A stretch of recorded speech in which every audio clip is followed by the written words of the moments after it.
Sans souci, mobile amado beau frère. Bolingo diva elekinga bangu nga moto nazana nuko Nairobi. Amado hanta. Akola na nini ye. Kama mikolo. Nanu na telemite o. Bokola tata Simon. Chalma matobo d'America. Ngai moto na banga kaliwate. Ona yebi mokole koya efuta. Nana maboko na yo. Oli Kongo Johnny. Ome mangariva. Amado hanta. Ole makome mangache. Nani koleo. Kechupi. Bate la bana. Kebapi. Lokaneo. Olanda. Bokola tata Simonamo. Katina matuso. Kabikalenga.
Lakini mimi niko hai, si mimi tena, Kristo ndani yangu, najisifia udhaifu kwa furaha nyingi, ili uweza wake ukae juu yangu. Yote nitendayo ni kwa imani, sitaibatili neema ya Mungu kamwe.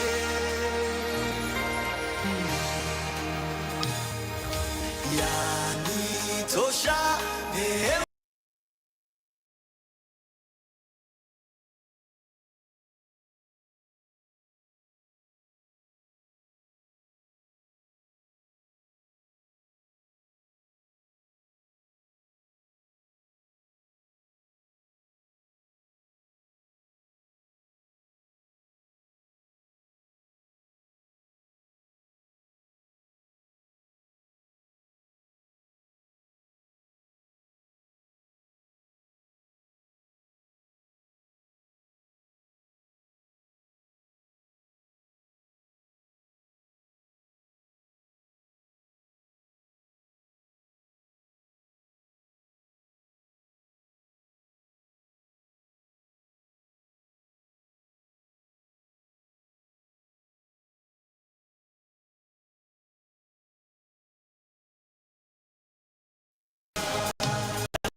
the washrooms, so feel free.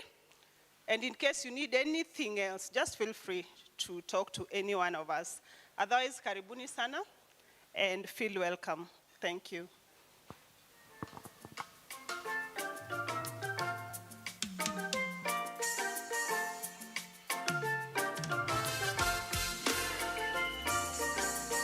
Kuna watu wamekuja na vigelegele leo. Sijaona bado. Ay, ay, ay, ay, ay, ay. Everybody. Sijaona watu wakitikisika namna hiyo. Wangapi wana ushuhuda? Do you have a testimony? Haya.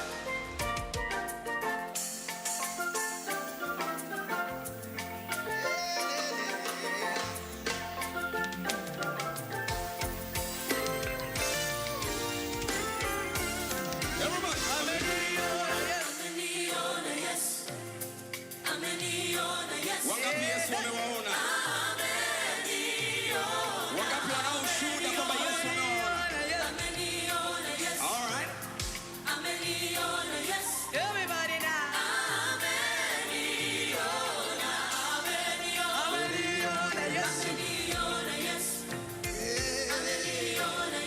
Everybody now. One more time. Ameniona Yesu. Ameniona Yesu. Oh,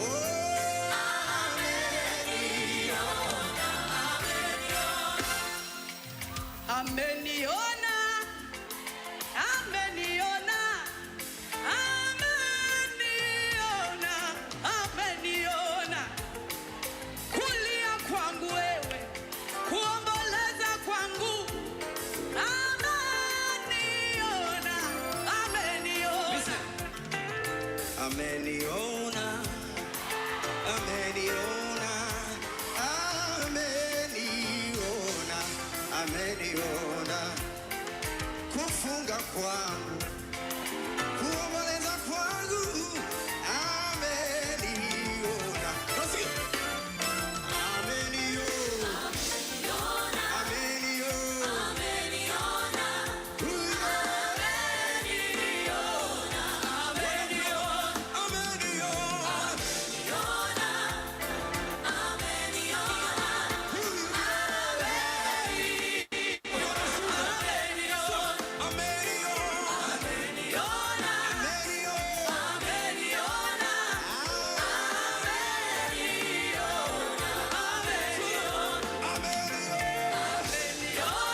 Waliona ushuhuda.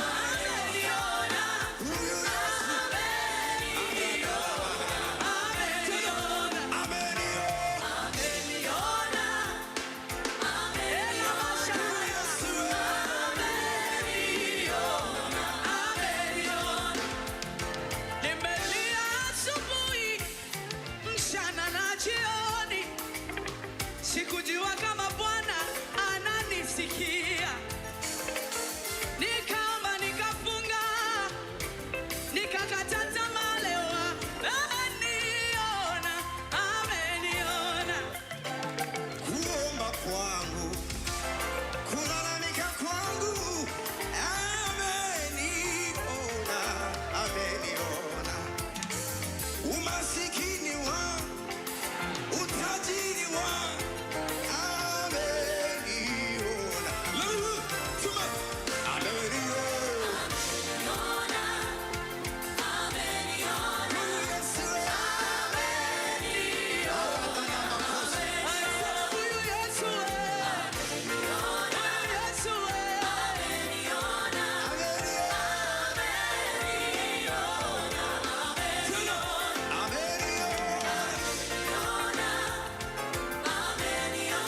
sijaona watu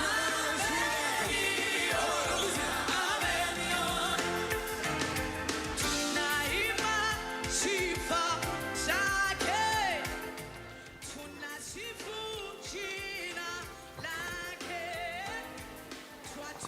Thank you very much once again. Just to take you through an overview of our program of the day, I want to acknowledge our partners, our sponsors, Absa Bank, Britam, EPRA, OnFone Media, Thank you so much. And also the individuals who took their part to be part of this awesome event today.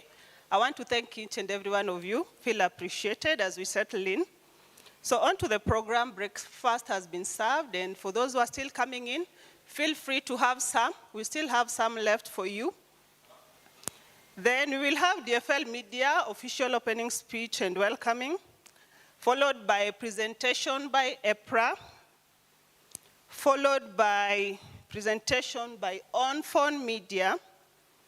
After that, we'll have a presentation by Britam, followed by Absa Bank. After that, we will have a presentation by Science Manufacturers. We will have lunch and music in between. We will also mix lunch and photo session. Then after that, we'll have presentation by Janet and Ekrin.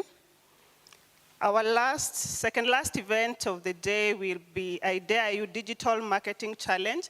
As we all know, the platform we're embracing today is social media, focusing on the women.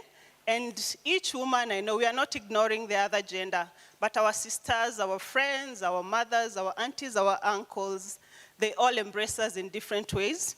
We are just here to encourage women to support each other on the social media. For example, as my MC asked in the morning, when you see a woman being bashed on social media, how do you cover a fellow woman?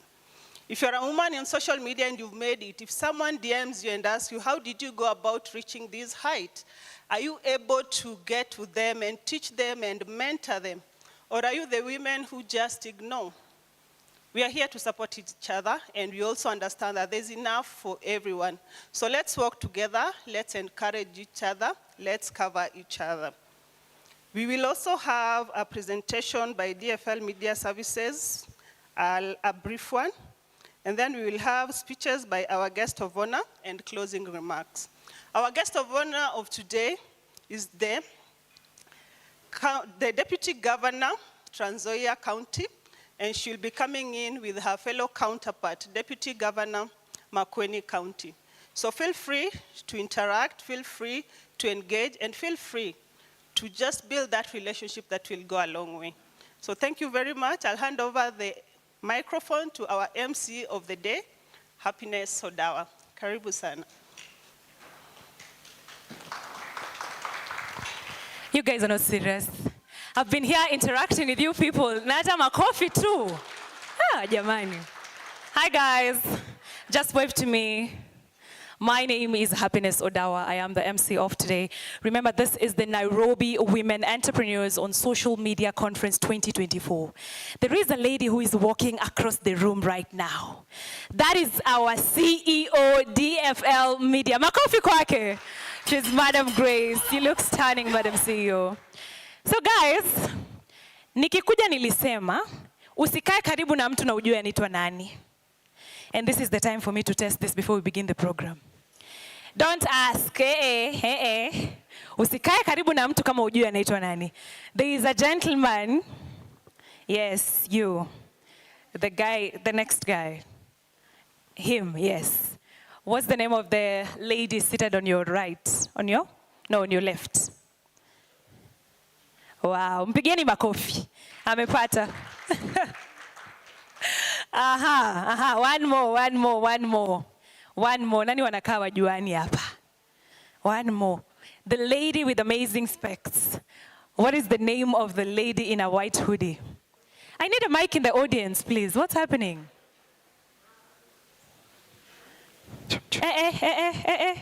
Don't consult. No consulting. Mnaiba exam yangu. Please, just on that table. Thank you. What is her name? Na kama ujui unatoa 1,000 sahi. Anaitwa nani? Josephine. Josephine, unaitwa Josephine? Oh my goodness. It is amazing to have you guys here. Remember to take a selfie with the person seated next to you. Take a selfie. We're posting with the hashtag Nairobi Women Entrepreneurs on Social Media Conference 2024. The best selfies, we have awards to give to you. Sawa sawa? Sawa sawa? I need an engagement with you guys. You're my friends. Sawa guys? Okay. Take out your phones. Watu wa iPhone, watu wa Infinix. Watu wa Kabambe pia toeni simu. Take your phones guys, take your phones in 1 second. Let's take selfies. Take your phones. Let's take selfies guys, let's take selfies. Piga selfie. Hata mimi nateremka nipige selfie hapa hivi. Take a selfie, let's post. Lovely. We are giving awards to the best selfies. Take a selfie man. Mkitaka niingie selfie yenu mnaniita tu. And I will come. Take a selfie and let's post.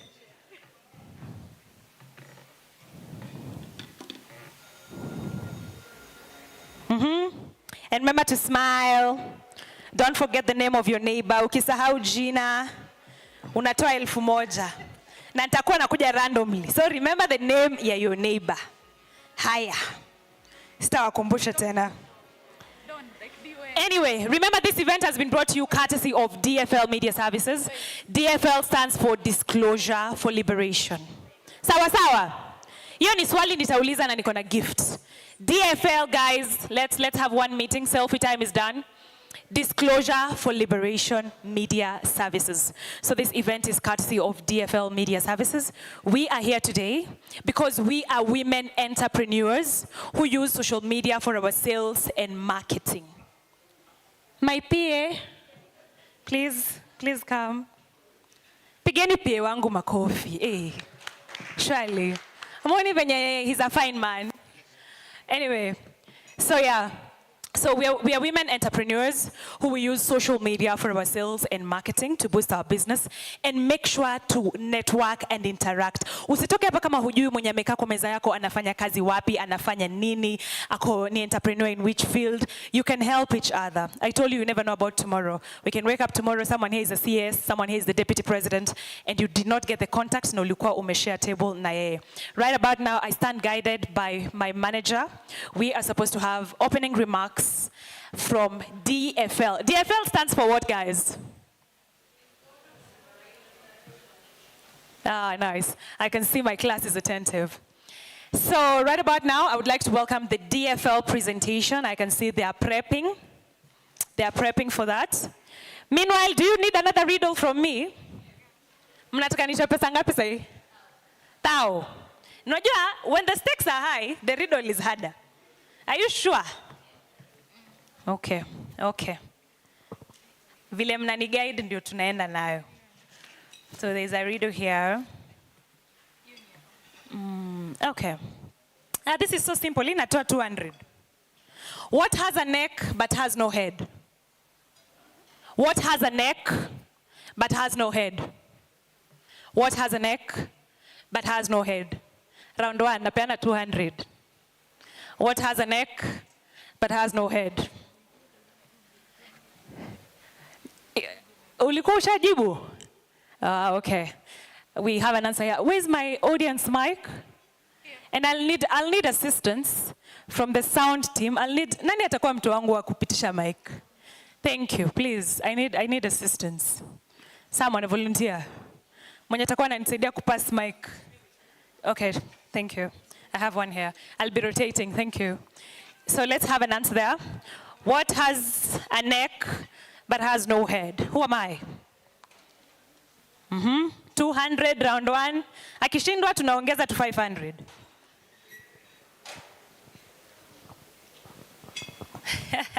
Oh, 500 ndio mnainua mkono.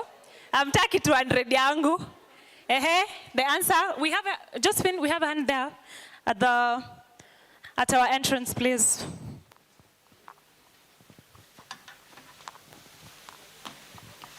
Please introduce yourself and then give us the answer.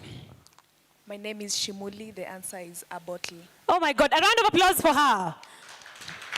Kwa wale hawajasikia, the answer is a bottle. Chupa yani, guys. It has a head, but it has no neck. Yeah? It's a bottle. One more riddle as DFL still preps. What begins with an E and ends with an E, but only has one letter in it? Hata inanichanganya. Yani hata inachanganya mwalimu. Anyway, what begins with an E, ends with an E, but only has one letter in it? Hata mi nashangaa jibu ni gani, but anyway. Smart ladies, smart men in the house. We have a lady there. Yes, we have a lady there. Where's Josephine? Yes, anakuja. Hiyo mimi inanichanganya, hiyo sitoi pesa yangu, naweza oshwa. Hi. My name is Helen. I'm trying an envelope. Oh my God, a round of applause for her. So guys, this is where I become vulnerable. I also know the answer is envelope according to my laptop. Lakini sielewi hiyo riddle. Please explain to us. How? It starts with an E, also ends with an E, but only has one letter in it. Please explain to us. Umekujaje na the word envelope? It's a guess, I'm not sure. It's a guess, but that's the answer. Anyway, okay. Anyone who knows the logic behind it? Oh, who raised the hand first? Okay, let's have her then. Atuambie the logic behind it. We're educating each other here. Yes. Hi, my name is Respa. Actually, mine is not the logic behind it, but it's a contradiction. I thought the answer was I, because I has an E, and ends with an E, then it has one letter. Yes. Makes sense, right, guys? It has one letter at the beginning, one letter at the end, and only one letter. No, it has letter E at the beginning, letter E at the end, and only one letter katikati. Ai, mpigeni makofi. Hey!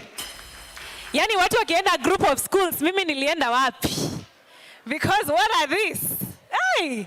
Anyway, guys, we have a hand. Josephine, please, we have a hand here.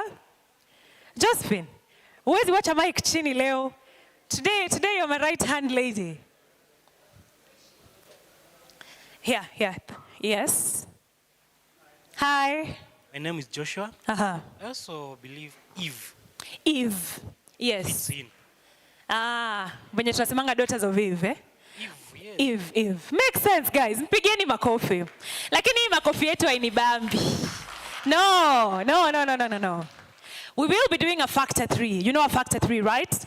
1, 2, 3, 1, 2, 1. Sawa. 1, 2, 3, let's go. 1, 2, 3, 1, 2, 1. So anytime we say we are doing a round of applause, that is what we will be doing. So I stand guided. We are beginning our program officially. I can see DFL, their presentation is very much ready.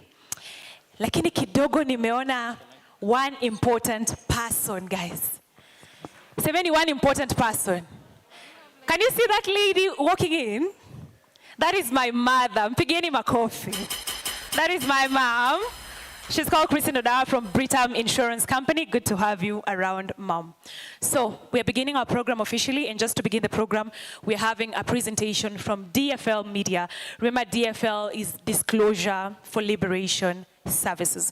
And of course, leading this presentation is a gorgeous lady. Her name is Ruby. Miss Ruby, karibu sana. Factor 3, 1, 2, 3, 1, 2, 1. Mna fail exam. Z. Let's do it again. 1, 2, 3, 1, 2, 1. Welcome. Thank you. Thank you, Happiness. Good morning, everyone. I'd like to formally thank you all for showing up today as we celebrate social media and its potential to harness the economic empowerment for women entrepreneurs. So my name is Ruby Chermoy, as she said, the Innovations and Technology Manager. I hope you can see me. So DFL Media Services is a recently formed private limited company operating under the provisions of the Companies Act 2015. Our expertise lies in events management, digital marketing, corporate documentary productions, and marketing research, among other services. Additionally, as part of our commitment to corporate social responsibility, we are dedicated to enhancing the welfare of Kenyan women who leverage social media platforms to promote their businesses and brands. This is our vision statement. Our vision is to be a world-class media services provider dedicated to excellence in digital product branding and marketing research. Our mission is to leverage social media platforms to enhance online brand visibility for our clients. We are dedicated to delivering innovative digital marketing solutions and insightful market research while upholding our commitment to corporate social responsibility by supporting the Kenyan women and youth in showcasing their talents, skills, and professionalism in digital marketing. The DFL core values are innovation, excellence, integrity, empowerment, and collaboration. And our services are corporate documentaries. We communicate our clients' and partners' brand value to enhance their growth in market penetration and customer loyalty. We do this through telling a company's story by use of videos, graphics, and photos. So I would like to invite our CEO, Grace Adera. Welcome to the stage as she introduces the entire DFL team. Grace, kindly put your hands together for Grace.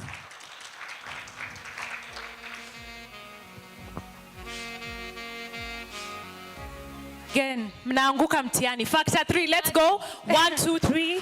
1, 2, 1. Thank you. Karibu, Grace. Thank you, my colleague Ruby. Ladies and gentlemen, good morning. And of course, all protocols observed. It's my absolute pleasure to stand before you this morning, graced by your presence, blessed by your faces, and empowered by your smiles and the hearts that are with us in supporting the conference today, Conference of Nairobi Women Entrepreneurs on Social Media. As I stand here, as I look around, I see beautiful faces of women. I see beautiful faces of men who have left all their jobs, all their family members, all their commitments to create a space and show up today to support our event today. We do not take that for granted. All this will not be possible for me as an individual woman to work around the clock to be able to come up with such a beautiful and humbling event. What do I mean by that? I have not come this far without my beautiful, well-endowed members of my team. And with your permission, I will take the platform and introduce each one of them. I see they're all scattered around, but I hope you'll be able to wave and probably share your smile with the group without really coming forth so that we work within the time limit that have been accorded.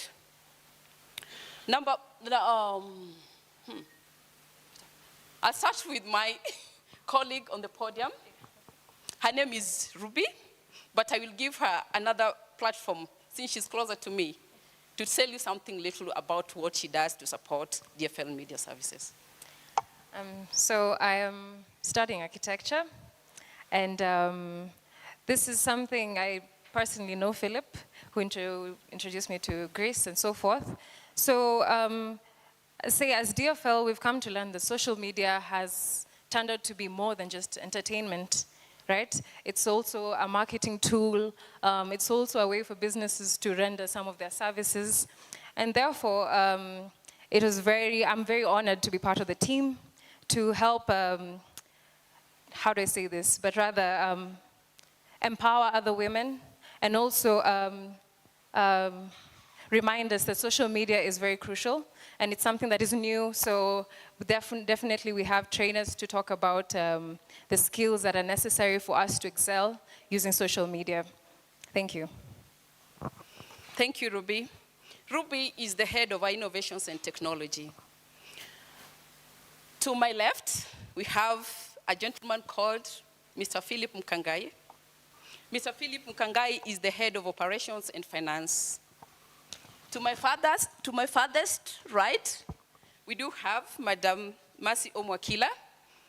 Mercy Omwakila is our managing director.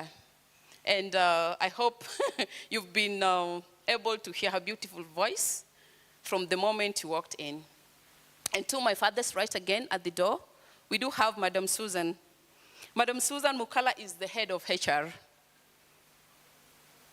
Thank you so much, Susan. And our MC, the one and only, Madam Happiness Odawa. Madam Happiness Odawa is our head of corporate communications. Have you waved? Thank you. Without further ado, I'll hand over the microphone back to my colleague, Ruby. Thank you so much for sharing the platform with me and for giving me time to introduce my team. I do really appreciate it. You're welcome. So with that, I have nothing much more to add. Welcome you all to the Nairobi Women Entrepreneurs on Social Media Conference as we kick it off. So I'll hand over the mic to Happiness as we move on with the program. Thank you so much. Thank you so much, Madam Rudy. Guys. Mnaniangusha bana. Ay. 1, 2, 3, let's go. 1, 2, 3. 1, 2, 1. That is amazing. So remember, that is DFL Media. Now, DFL stands for what? Josephine, please, I need you to take the mic from that table. Yeah. DFL ina stand for nini? I don't want anyone to raise their hands. I'm going to pick out someone. DFL. Bring the mic here, Josephine. The beautiful lady here, seated on this table. I want her to tell us what DFL stands for.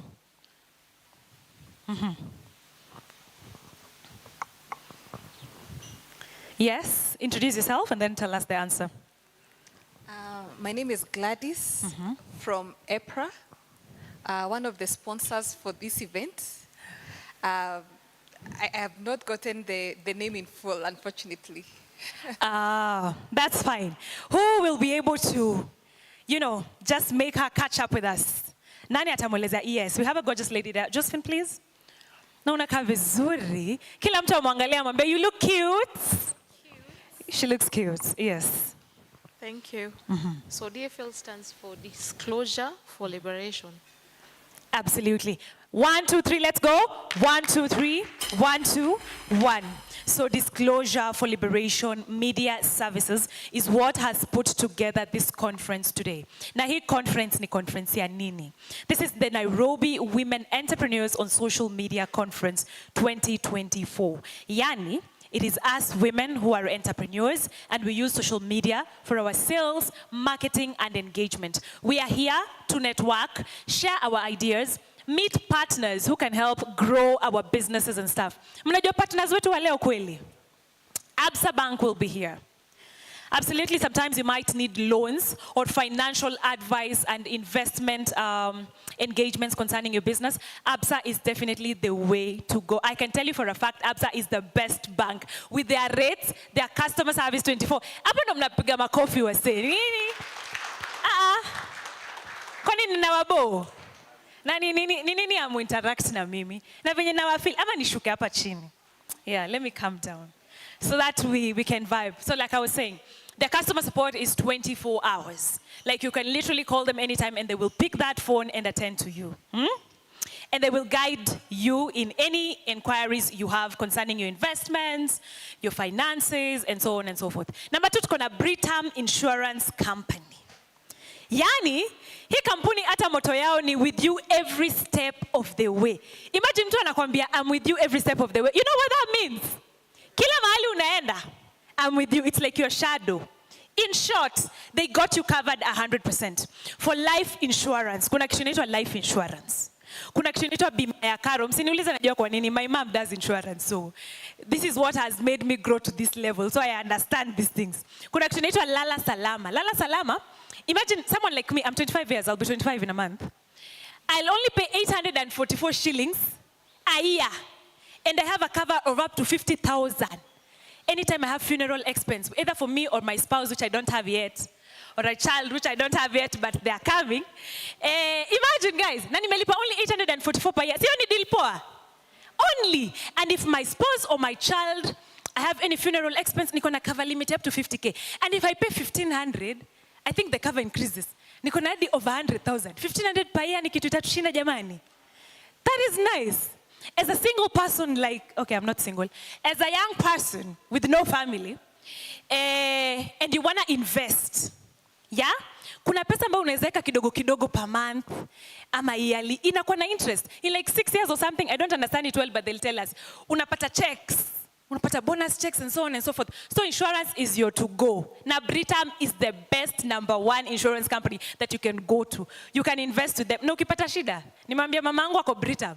Call me, I'll sort you. Haya. Science Manufacturing Limited is one of our other partners. When I say Science Manufacturing Limited, I'm sure you have an idea of what I'm saying. So how I say, they deal with science. Kwa biashara zetu, ama ukiingia bank, let's just say bank, jota Absa wakapo, ukiingia Absa, wanakuanga na some signs. Maybe kwa teller, entrance, za guide, right? Ama, if you're going to do money exchange, this place is where you exchange money. There are these big signs on the street. Science Manufacturing Company Limited does this. And you know, they're one of our partners for event. So imagine your business, you want a professional, you know, sign for your business to advertise. Science Manufacturing wako hapa leo. They'll do that for you. And they're the ones who do Equity Bank zote za Kenya. Any Equity branch you go to, ni hawa Science, they do those signs. Hata cooperative. Sasa, ni science gani ingine unataka inakaa poa kama si Science Manufacturing? Eh, guys. Other than that, we have on-phone media in the house. So on-phone media, they don't just sell phones, they have services. And they have 4 main services zenye we all need. You know, sometimes in your business, for instance, let's say at DFL, I'm the corporate communications manager. So of course, sometimes I receive calls from clients who are making inquiries.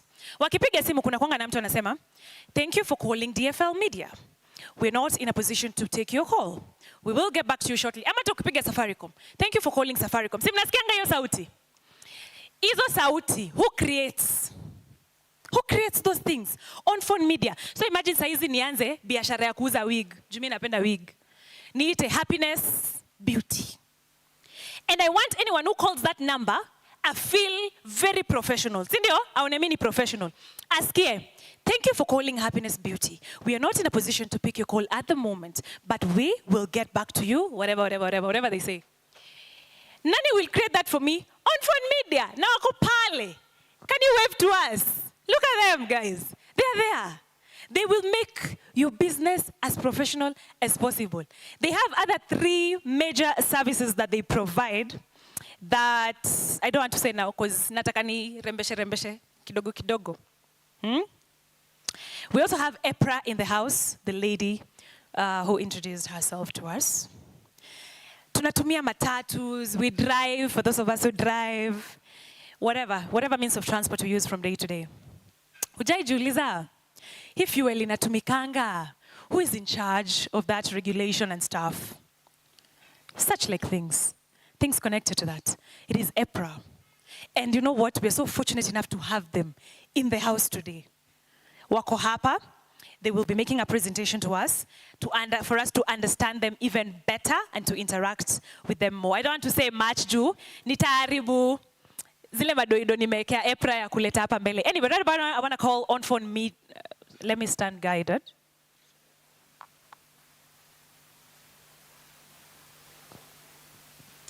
So, wacha nipene riddle. Let me ask a riddle before we have our first presentation. Hii riddle napena 200. Okay. The more you have of me, the less you see of me. Who am I? The more you have of me, the less you see of me. Who am I? Ama what am I? 200 round 1. Niliona nikisema 500 ndo mnainua mkono. Hamta nirudisha ushago. Mnachukua pesa yangu yote nirudi home. Who is getting this answer? Hey, watu wa group of school. Kwani mlienda Gorosare secondary? What is happening? What is happening? Mwalimu wa maths. Nataka kuita mwalimu. You answered last time. Yani intelligence iko tu kwa hii meza. I need to stay on this table. There's a lot of intelligence here, yes. And please introduce yourself and then the answer. Thank you. My name is Faith. The answer is darkness. Hey, huyu tunampea factor 5. Ngojeni. Mkona kierere, aje, you want my job? You wait, I guide you. Aya. Let's do a factor 5. 1, 2, 3, let's go. 1, 2, 3, 4, 5. 1, 2, 3, 4. 1, 2, 3. 1, 2, 1. The answer is darkness. The more you see of me, the less you see. Vile giza inaendelea kuingia, hatuoni vizuri, si ndio? Okay, I was introducing our partners, and right about now, I want On-Phone Media to come and make their presentation to us. Let's give them a factor 3. 1, 2, 3. 1, 2, 1. Karibuni sana. Where is my audience mic, Josephine? You have it? Okay. Thank you. It's okay.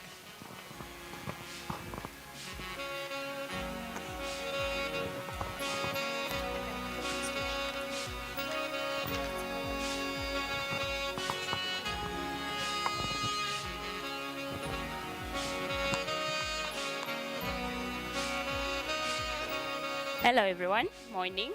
How are you? We're all doing good, right? Yes, my name is Litan from On-Phone Media. Right, from On-Phone Media. I'm not sure if anyone knows me or On-Phone. Anyone does? Or had On-Phone? Not you. Yes, okay, all right. So what do you know about us before we start? Okay.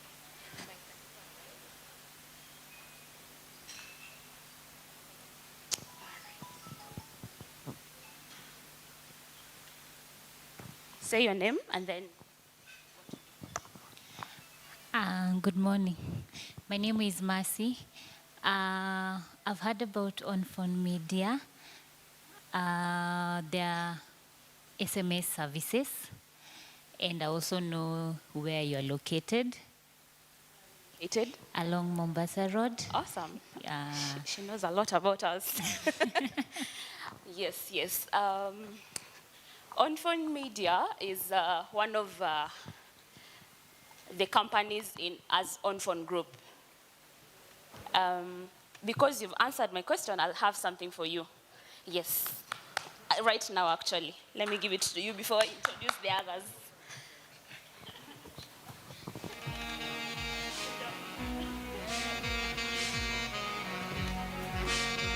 And you look for me.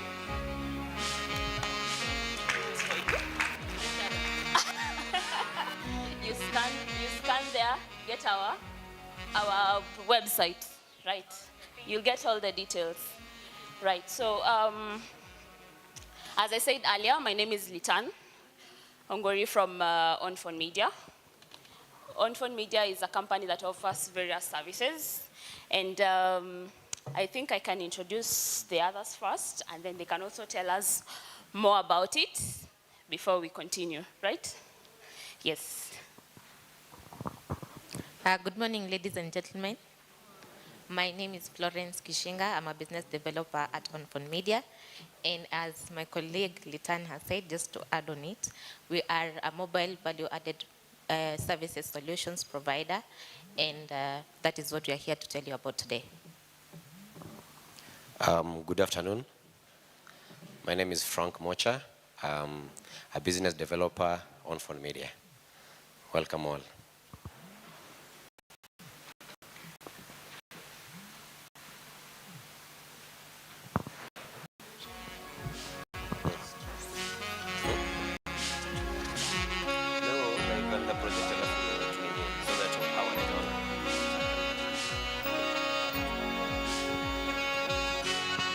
Just a minute, kindly. Give us a minute so that we can do the projection, if it's possible.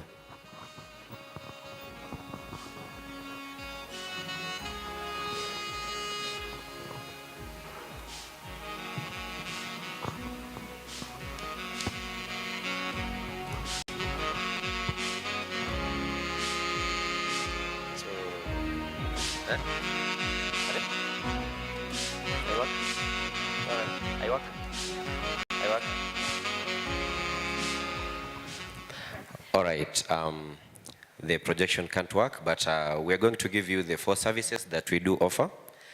As you have heard, we provide the value-added services, and today we're going to measure on 4 major services. That is bulk SMS, short codes, USSD, and the ringback tunes. The corporate ringback tunes that Happiness actually said something about. So I'm going to start about the bulk SMS. Anyone who has an idea about what a bulk SMS is? Anyone? Bulk SMS. So you all don't know about bulk SMS? Even people from ABSA. Because you use the bulk SMS. You know bulk SMS? Kindly give her the mic so that she can tell us something about the bulk SMS.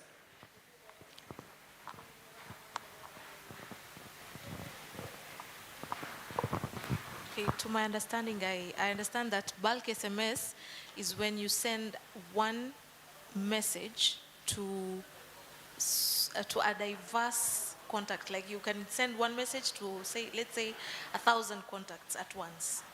Thank you, thank you. Litan, she deserves a gift. Yeah, I think all of you have received messages like from, let's say, QuickMart, Naivas. Actually, today is Friday, right? So you all get messages from Naivas about the promotions, the prices that have shot down, right? That's what we call bulk SMS. You can send even 100,000 messages at a go, and every client will receive in real time. Well, one of the purposes of bulk SMS is communication, definitely. Another thing is marketing. As you can see, how does it help in marketing? When you get a message from Naivas, from tomorrow, I'm so sure everybody will be flocking to Naivas supermarket. Why? Because mafuta mboga imepunguka kutoka 540 something to 530. Even that 10 shillings, that is marketing, right? So even in your business, if you use the bulk SMS, you will enhance your marketing strategy. You know, tunaendelea kwenda digital, right? And tunataka kutoka kwa ile situation ya you use watu wanakimbia door to door, habari zenu tunauza hii na hii na hii, you know. Now we are going digital, but digital even without the smartphone, right? Even that person mwenye akona inaitwa katululu ama ni mulika mwizi, he or she will get the message. Yeah, he or she will get the message, and they will react to it, right? Yes, another thing is alerts. Let's say your company, you're closing maybe such and such a day, or you have something coming up. It's good you can send alerts to people at a go, your clients, so that for convenience purposes, right? Sorry? It's working. Okay. Sorry, you have to give us a minute so that they can connect.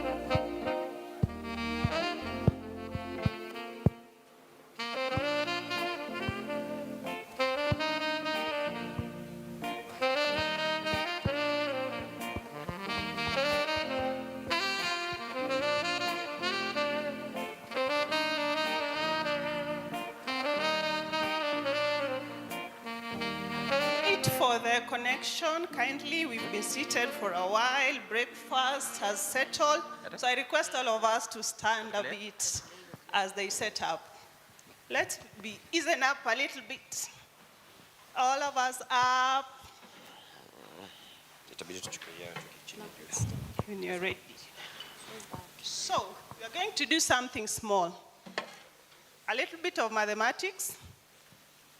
1 This is plus 1 is equals to 2. This is 2. This is 1, this is another 1. Then 2 plus 2 is equals to 4.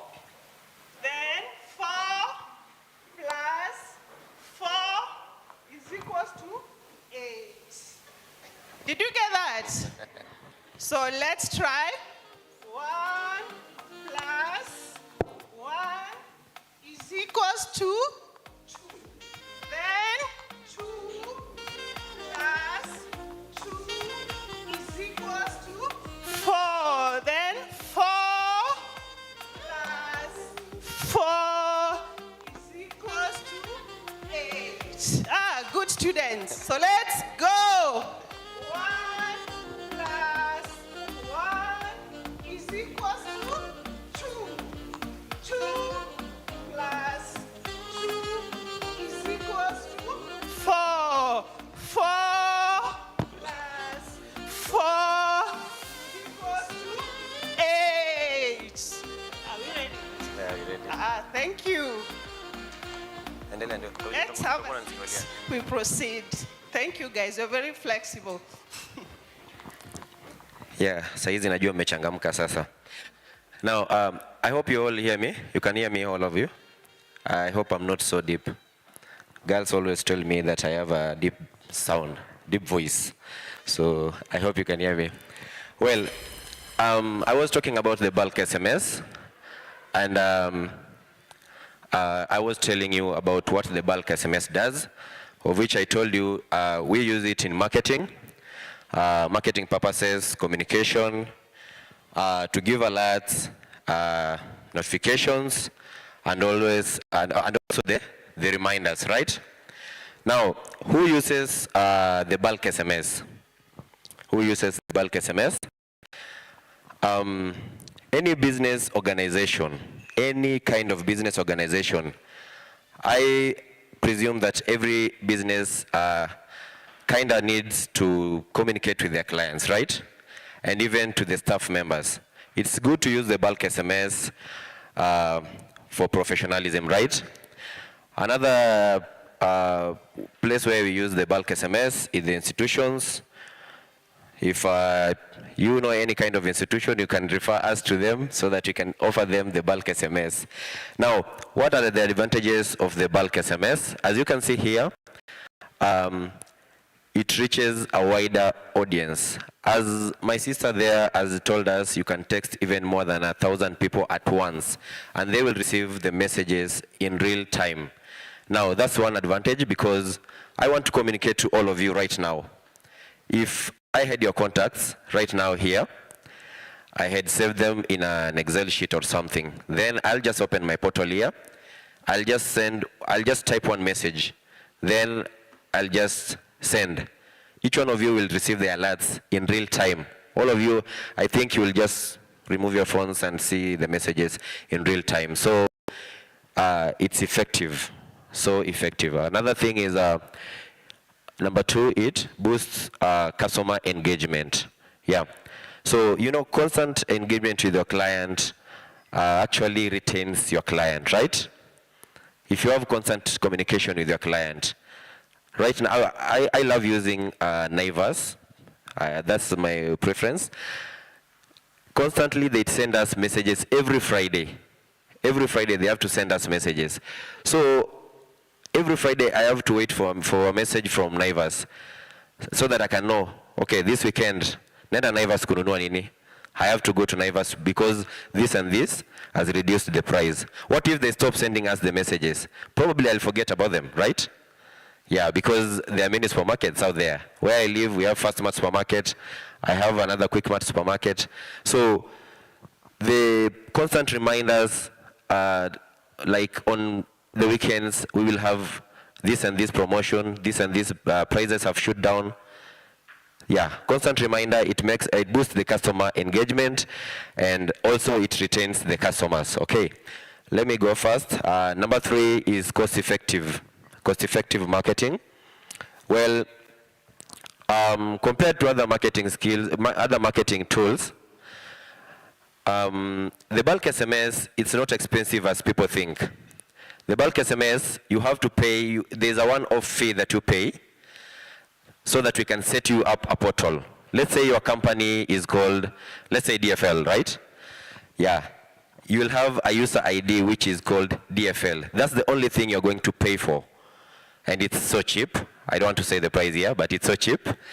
And after that, you'll now be starting to buy the units, which we call the SMS.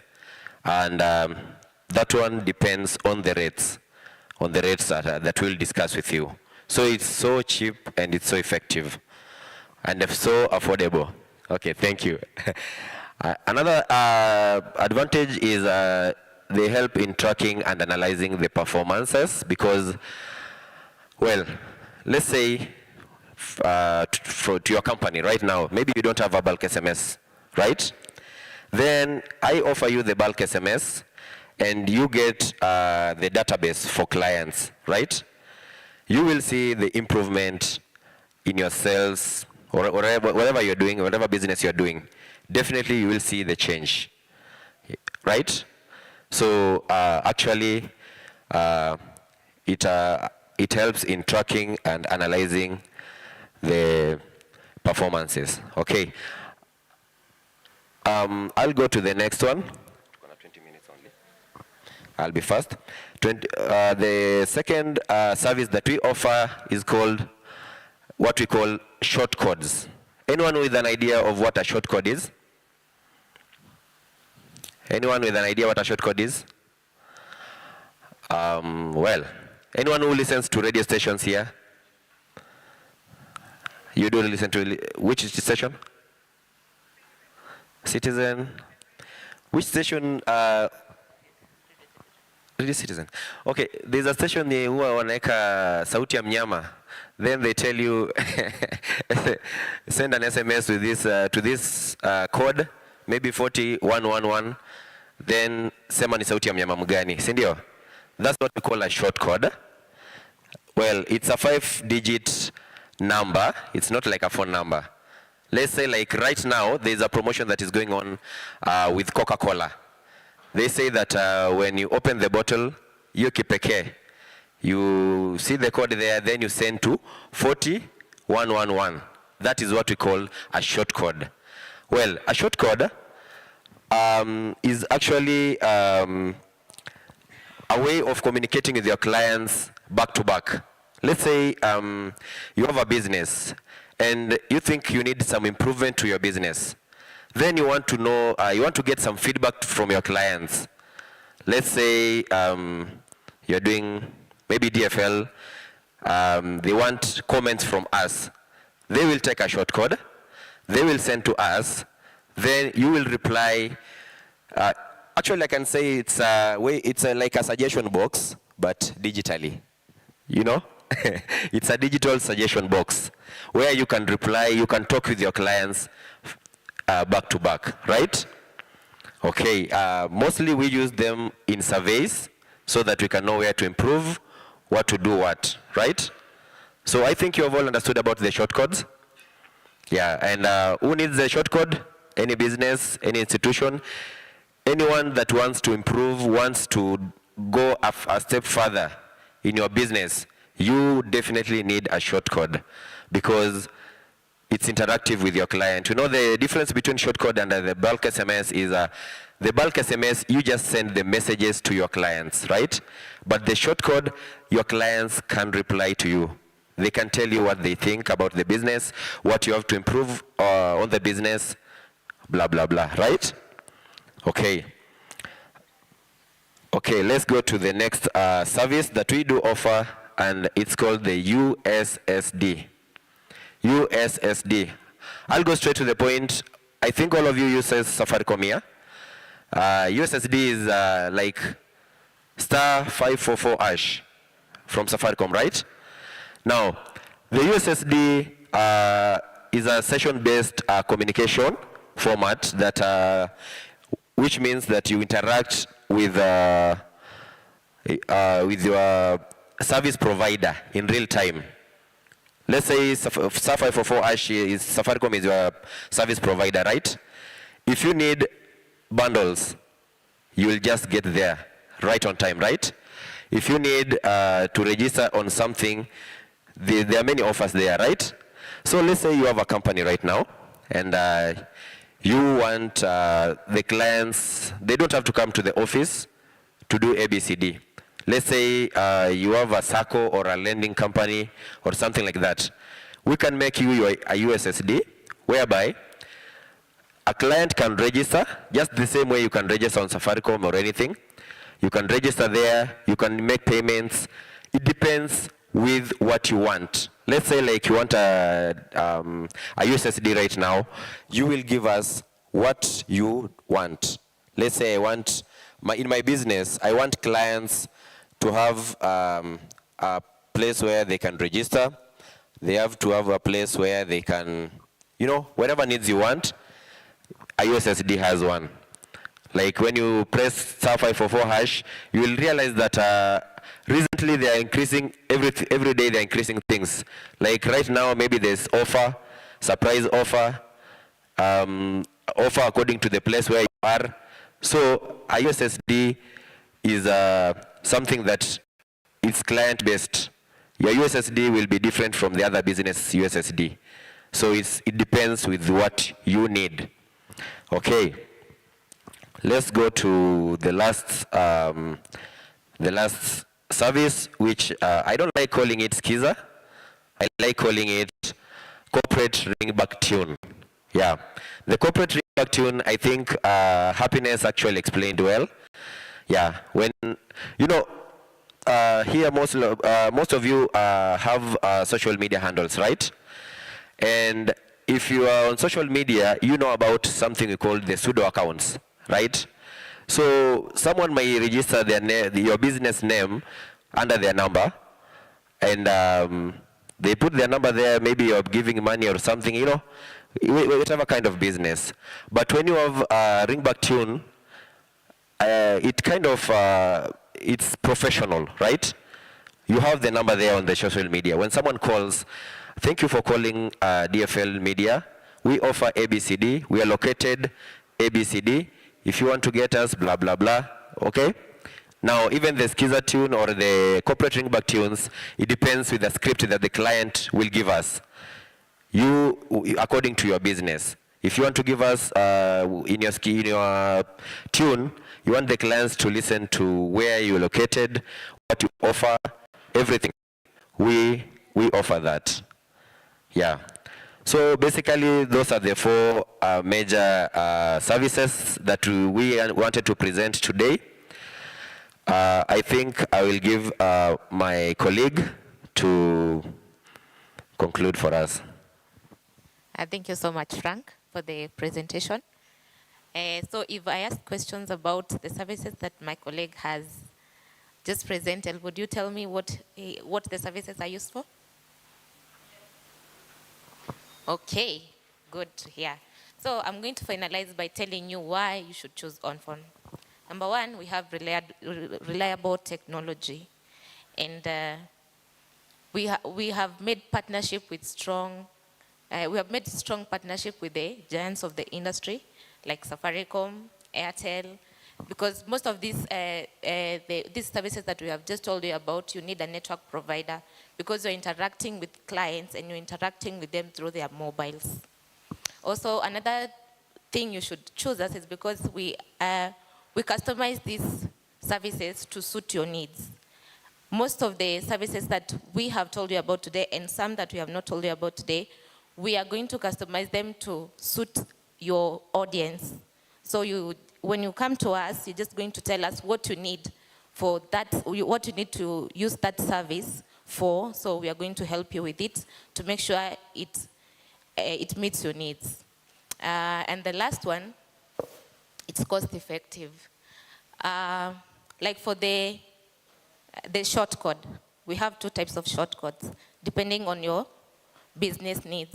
We have a shared one and we have a dedicated one. A dedicated one, that means that you're not going to be sharing it with anyone. But a shared one, it means that maybe your business is not attracting too much traffic. So you're going to have a shared one that is going to have a specific name for your business, for you to interact with the clients at a cheaper price. And I think that's all for now. Thank you.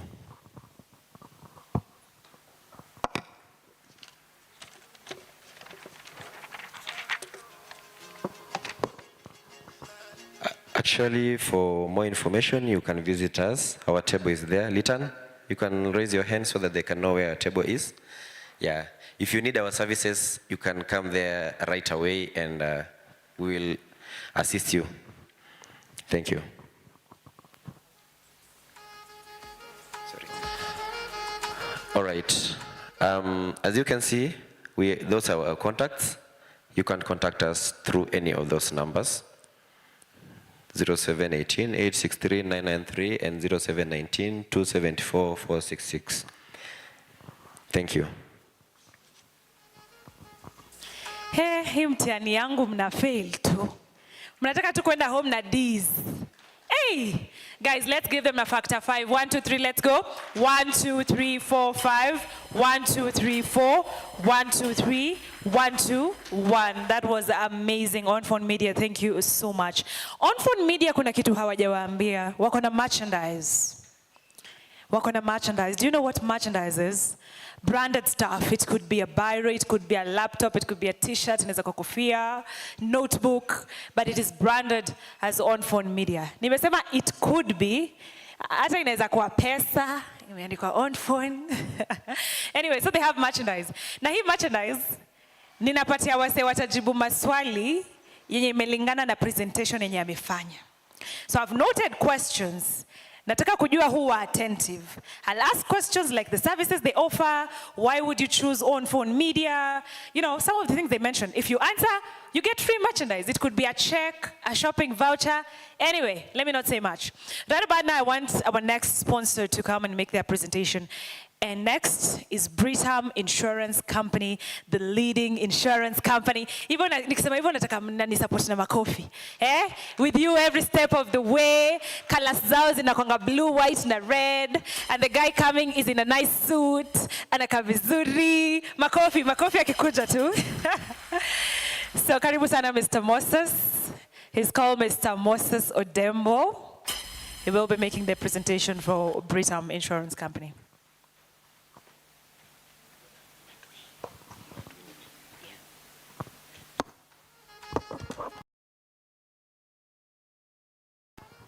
Good afternoon all. So thank you so much. I want to first of all give our sincere appreciation to the team of DFL for actually inviting us into this particular forum to take us through some of the very nice products that we have at Britam. But before I can go on, I first of all want to appreciate the team that I've seen here. I was actually a student of Mr. Mukangai at the university. That is at the UON. I was a very lazy student. So I can, let me say that. So Mr. Mukangai used to help us with the assignments and everything. And of course, also Madam Mwakila. So I'm very happy to see the alumni of the University of Nairobi, you know, around. So thank you so much. So Philip, I think on to the next project, please invite me so that we can do the masters. Of course, I've come with a team. I have, how many gentlemen? So the team from Britam, please stand so that we, the people that are around can basically get to know you. Songeni hapa, at least sauti zisikike. Wacha niache Kiswahili kidogo. Songeni, kujeni tafadhali. Kujeni. Kuja.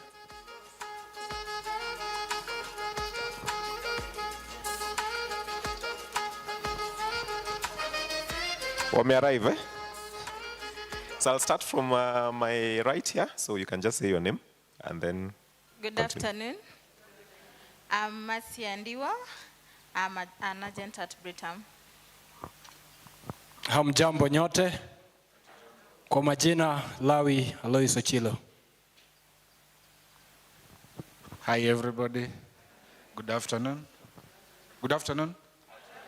My name is Dennis Juma. Thank you. Good afternoon, everyone. I'm Simon Dhamaini from Britam. Hello, everyone. Jeremy Amolo. And a pastor. So, for those who want to get salvation, iko hapo pap. You can just. Thank you.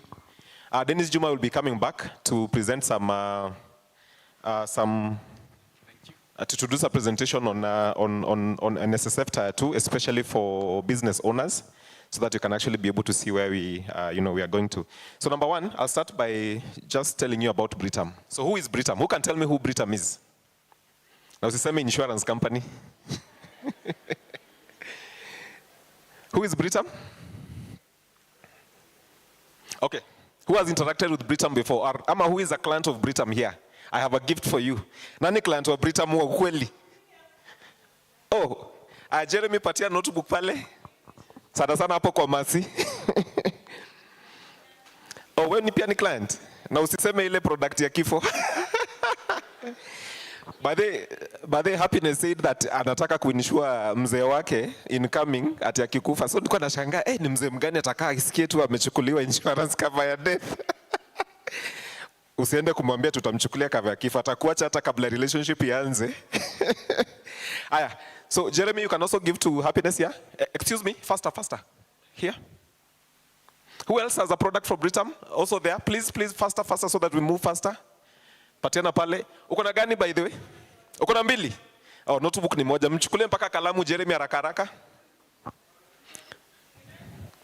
Uko mwisho ako na mbili. Aya. Hapa pia naona kuna mtu ako na Britam. Aya, sasa tunataka tena kupatiana zawadi tena. Ni nani leo hii amesema mimi I want to invest with this beautiful organization called Britam? Ainue mtu mkono tumletee zawadi.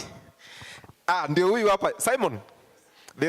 Kuna mwenye anasema leo anatoka na policy ya Britam. Ndio huyu pale, huko pia mwisho. Oh, you also want something today? Aya, Jeremy, are you taking note? Please, changamka bana, wacha kukaa chini. Na customers wako hapo hivi. Jeremy, Juma, she's buying a Britam product. Please award her today.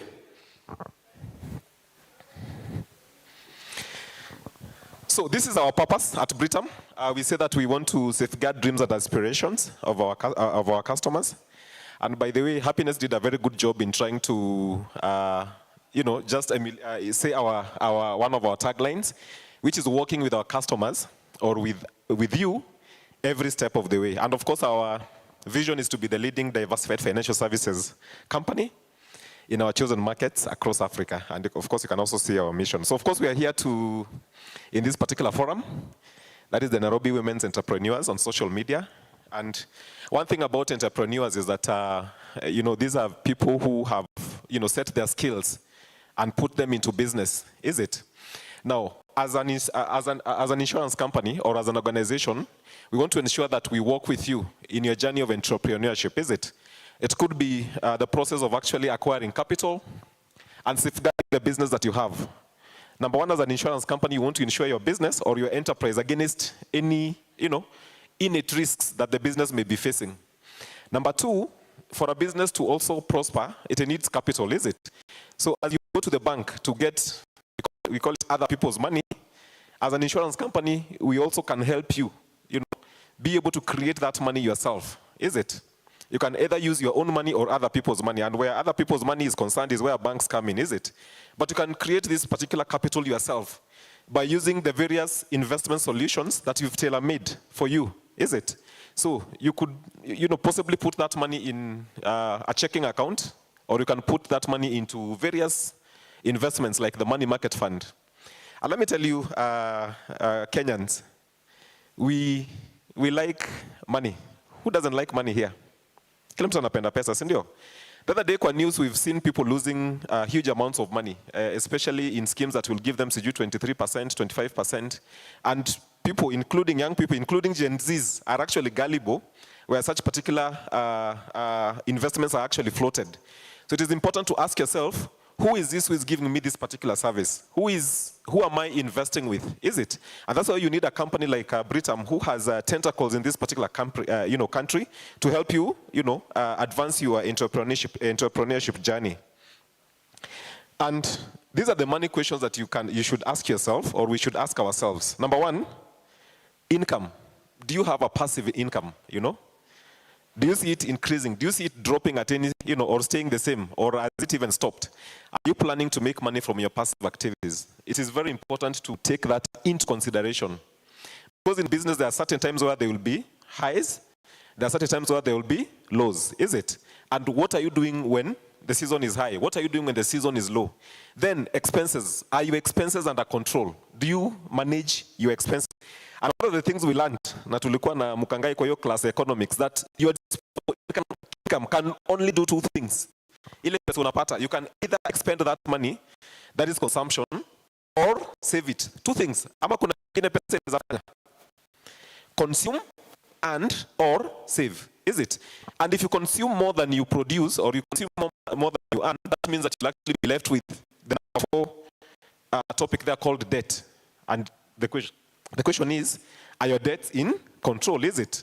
And your investments, will they increase or will you diversify into new areas, is it? And that's why we're telling you that one of the quickest ways to grow your wealth is to actually invest this into the different securities that you have. And one of the very easy investment that someone can do, that every Kenyan is speaking about right now, who can tell me this investment that can do around? Who can tell me? Yes, the back. Money market fund. Jeremy, notebook pale. By the money market fund, hata ukienda kwa show in the village, anajua money market fund. And who can tell me the running rate for money market, the trending rate, not the highest, but the average rate for money market for, who can tell me that? Yes? 5%? 9%? 15%? 9 or 15? You're very optimistic, eh? Of course, there are companies offering 16%. Yes, at the back? 12%? Hey, now, easy vitu mnazijua, eh? By the way, which is when you talk about money market funds, which company come into your mind? Say Britam haraka. Notebook hapo.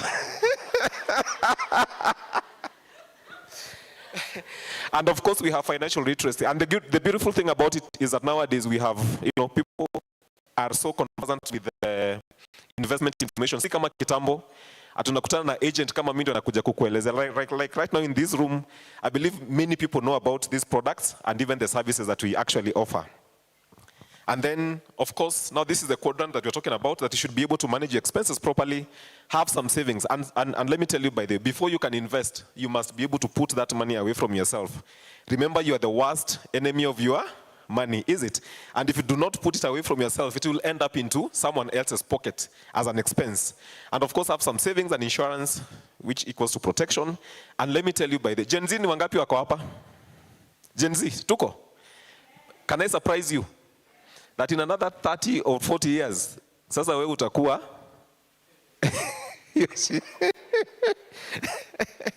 utakuwa umeenda nyumbani, si ndio?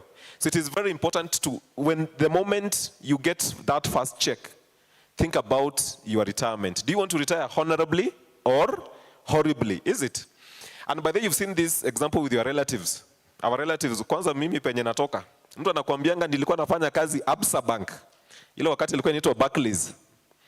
Lakini venye anaishi saa hizo ukimwangalia unashangaa naweza ona Absa gani hapa hivi. And bankers are very respected people. So if you don't plan for retirement, now I can tell you for sure itakufanya nini? Itakuramba. And especially for people in business. One of the things business people do not do, they do not pay themselves. They can pay salaries. Why is the CEO for DFL? Ako wapi? Ni muenjoy kidogo. Ametoka? Oh, habari gani? By the way, utalipa watu mishahara, and most of the times I can tell you for sure, umejisahau hata shilingi moja ujipati. So uenda utafute kwa mshahara useme, hii ni yangu ya nini? Ya retirement. Ama namna gani? Yes. Then, so look at this table here. By the way, this is the power of compounding. Hata watu wa Absa wakikuja watakwambia the same thing, that if you For example, if you're just putting 5,000 shillings aside, now umeanza ukiwa 25 years, and you just do it for 20 years. So assuming you're getting your money at 45, let me tell you, 20 years later, utakuwa na 2.7 million. The power of compounding. And we are only compounding at 8%. Na mulisema interest ya money market ni ngapi? Ni 12, 13, 14. And even in some companies, 18%. Hiyo ni gani hiyo? Etika. Unajua jamaa wa Etika alikuanga staff wa Britam, kafungua kama ni Pastor Nganga akasema ni kiosk, lakini sio kiosk. Mimi sijasema kitu. Hata yule wa Saiton, unajua alikuwa Britam. So Britam inatoa watu wazuri huku nje. Then if you retain that money until 50 years, you retire, you go home with 4.3 million. That is conservative of 8%. And ukianza na 25, alafu 60 years, utakuwa na 10 million. So turn to your neighbor, umuulize ulianza kazi ukiwa tulisema Kiswahili niachane nayo. Ulianza kazi ukiwa miaka mingapi? Hebu muulize. Naona akikuuliza hata amekutap shoulders. Sasa muulize, kwa hiyo account yake ya Absa ako na pesa ngapi? You know? Yeah, so for a 40-year-old, sasa angalia, mtu wa 40 years, the same akiritana na 15, anaenda na 750, is it? Oh, my friend Juma did not tell me that this is touch. Sorry. Akienda home na 50, ako na 869. So the thing that we are trying to say here is that you should actually be able to start investing early, is it? Do not, usidharau hata hiyo thao 10, thao 20. Wewe anza nayo by the way, like money market fund. What is the minimum amount that you can invest? Na usiseme ile Etika ya 500 ni thao, si ndio? Yeah.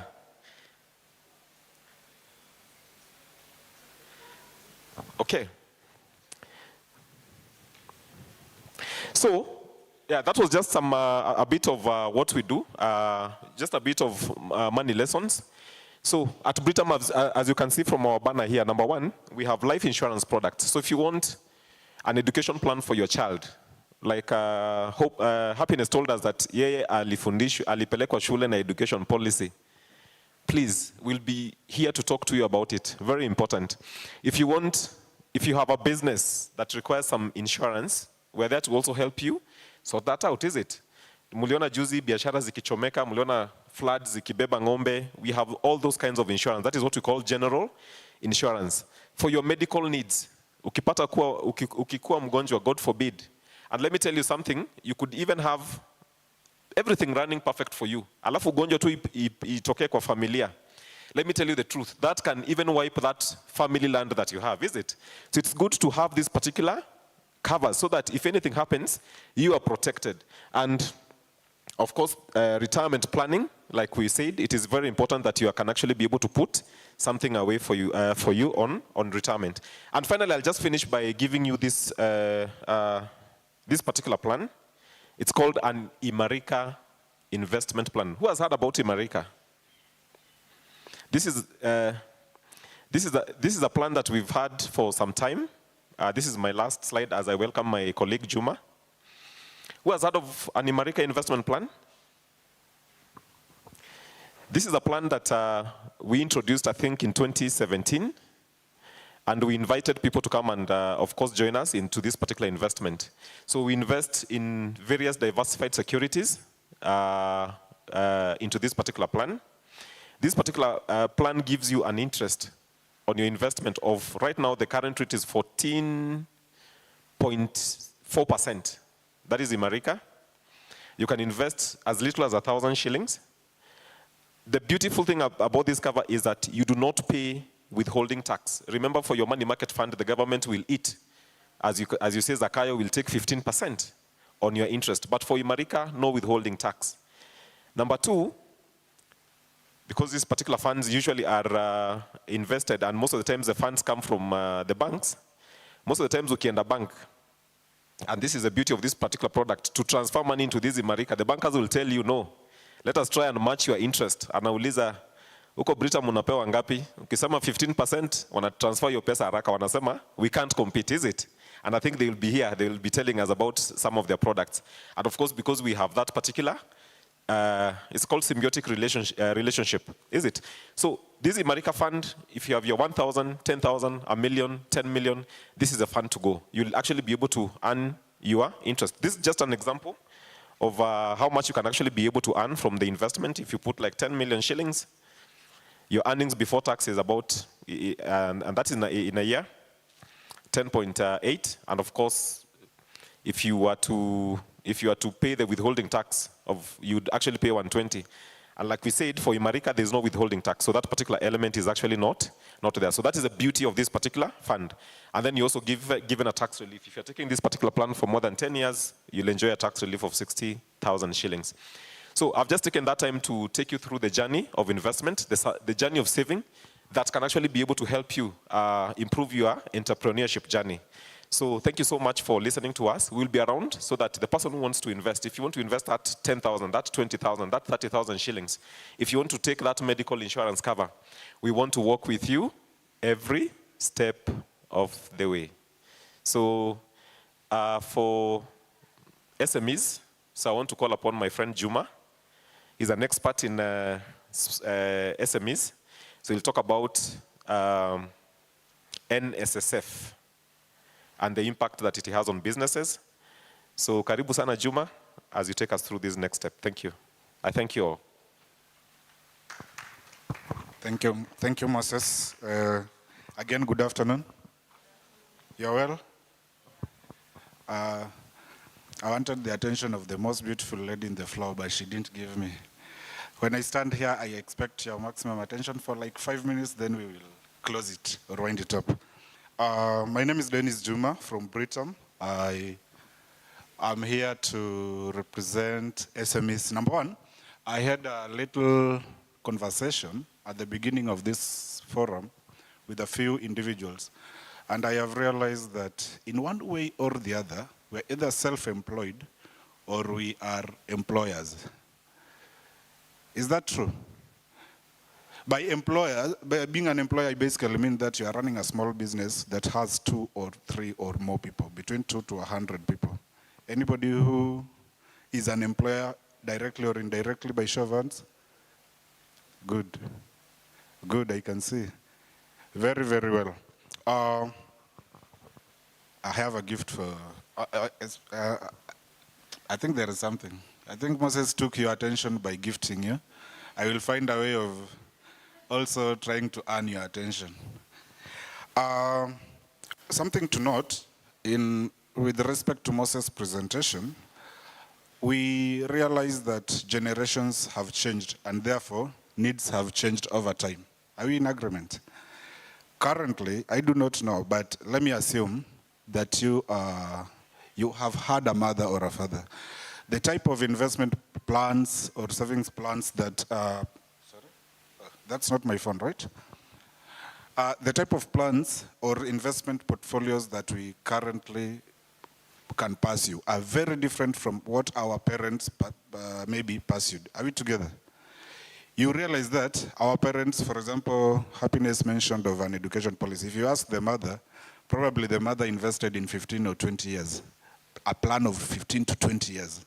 Right now, if I approach any individual here and I start mentioning 10, 12 years, we are not going to have a very good conversation. Is that true?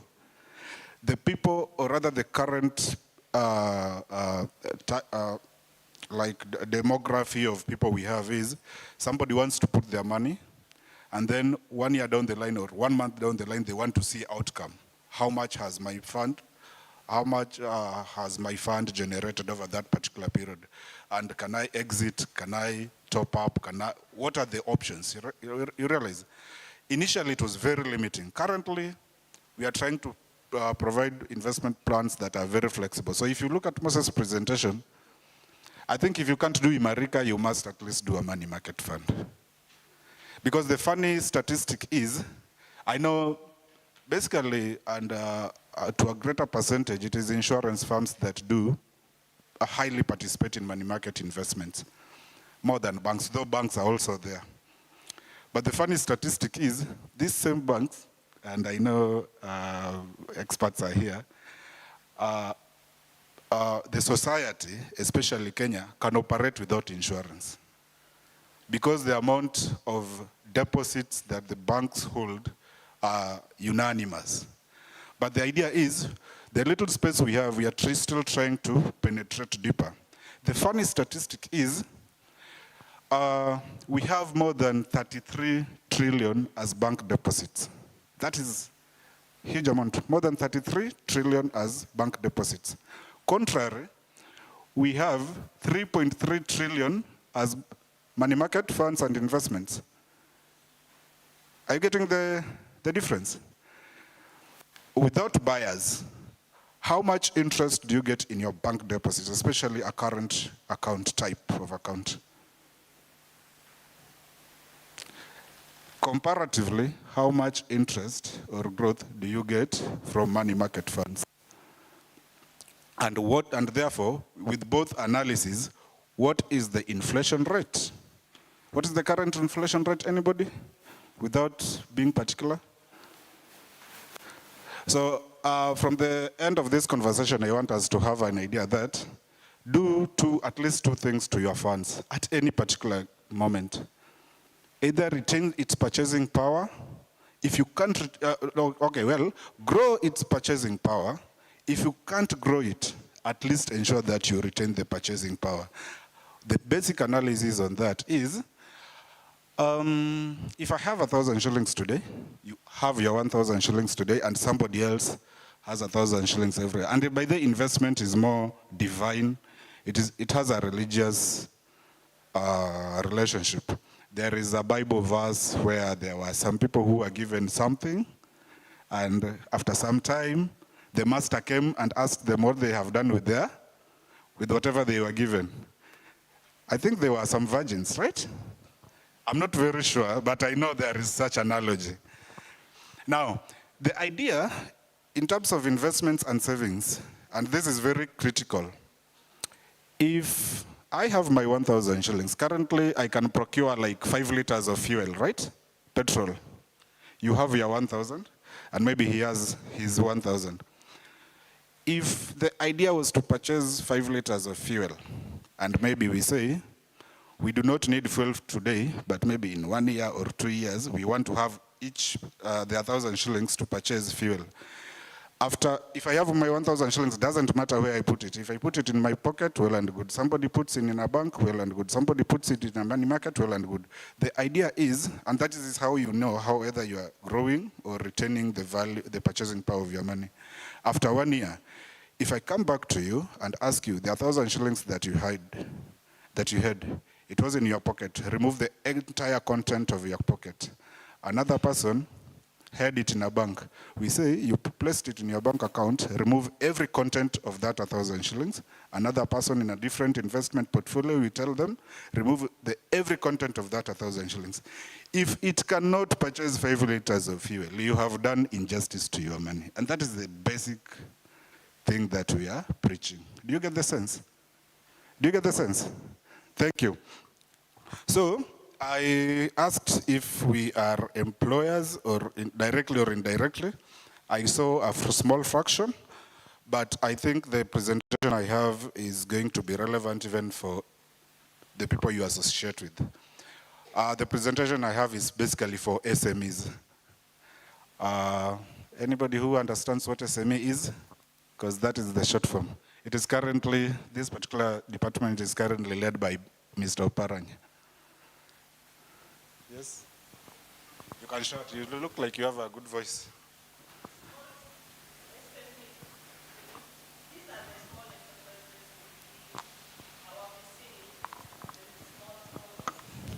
Yeah, it is the small ones, small and medium enterprises. Oh, yeah.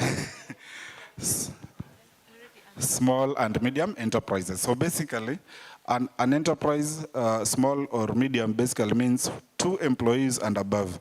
Now, let me be very fast. Traditionally, and this we are going to talk about, let me disconnect as I look for my presentation, the NSSF Act of 2013. Initially, we understand that there was, every employee used to contribute universally 200 shillings towards their NSSF. Are we together?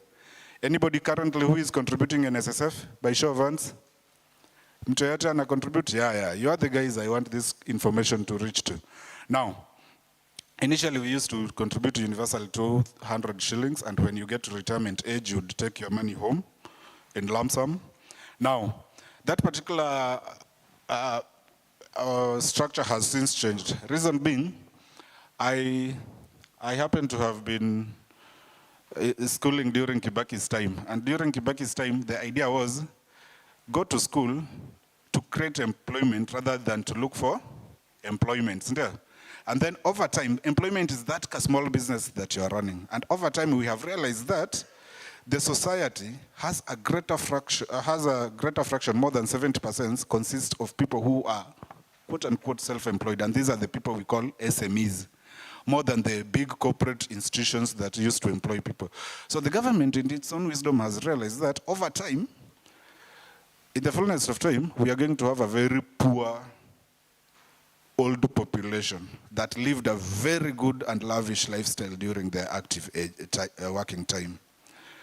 Now, this is because for those who used to work in those big brands, the Britams, the Safaricoms, the Cooperative Bank, the ABSA, and all that, KRA, everybody who used to school wanting to work with such institutions, they used to have, and they still do have, a pension scheme. But what about me who runs a small business? I have a kinyozi of 5 people, 7 people. I have a small enterprise of, I only have 50 or 40 employees. It is too much for me to contribute towards their pension. Then the government realized that these guys, we are going to compel them to do this. But there is an advantage. Now currently, if you look at your deduction, it is some reasonable amount. I think that 2240 or 2840, thereabout. Now, give me a minute, please, Sarah.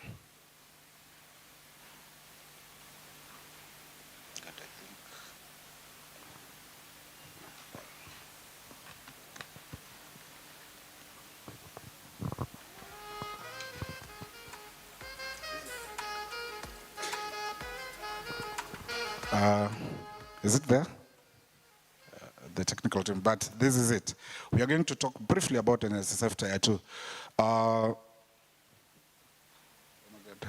Is there something I need to do from here? Give me a minute. I'm not an IT expert, but I'll try.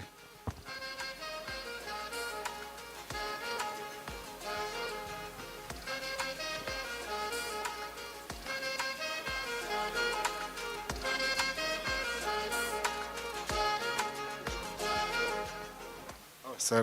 Thank you. Thank you very much. Okay, so...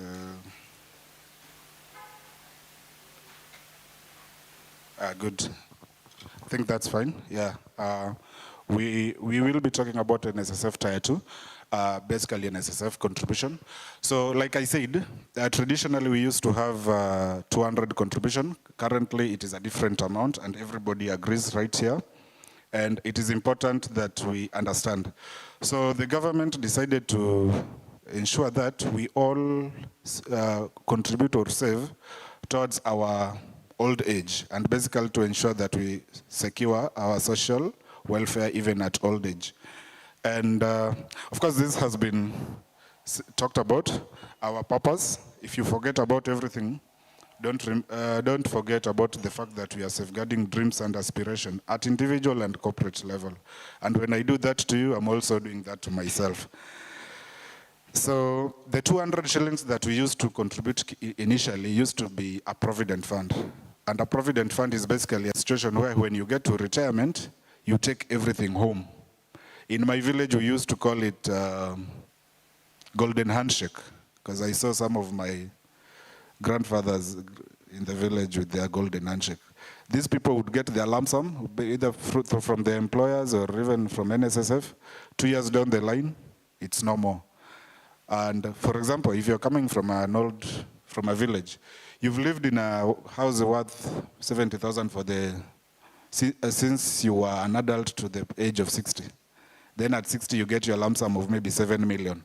Then you build a house of 3.5 million. And you live for only 5 years in that particular house. Is that a good investment or a bad investment? Now, that particular fund has been converted to a pension fund, and a pension fund basically means that when you get to retirement, you do not access all your money. We know it is your sweat, and that is a government regulation. We know it's your sweat, you only take a third of it. The remaining 2/3, you purchase what we call a periodical lifetime income, so that you have sustainability and continuity of income even after retirement. And this was advised by the NSSF Act of 2013. This particular act was proposed in 2013 and implemented in 2022. Anybody who understands the NSSF Act of 2013, anything about it? Know something about everything. Don't know everything about everything. Just something about everything. Something about everything. If you ask about Dennis, you can say something about me. About happiness, something about happiness. About Moses, something about Moses. Anything about NSSF Act of 2013? Okay, I will tell you something. This act used to provide a provident fund, of course, and then it was converted to a pension, like I have stated. And the key provision of the act was to increase the contributions from the traditional 200 to a fraction of 6% of employee and employer contribution. So currently, if I am deducted 200 shillings, my employer also looks for 200 shillings to meet that budget. If I'm deducted 1,000, my employer also looks for somewhere to look for that extra 1,000 before they remit. Now, the key objective was basically to increase membership, as I've told you. The fraction of the society consists of self-employed and SMEs, and also improve adequacy in retirement of benefits. 200 shillings can never be enough, even if you save for 100 years. Provide social security for members and dependents. Hakuna mtu mbaya kama hana pesa kushinda mtu mzee. I will be very fast. So initially we used to, as at 2022, or rather 2023, it was basically 6% of 6,000. Currently, the lower earning limit is 7,000. So you will always see in your pay slips 6% of 7,000, which is 420. Your employer looks for 420 to remit. That is what we call tier 1.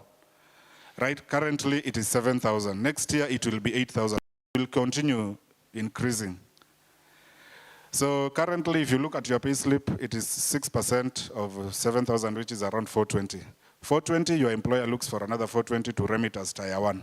That is the fact.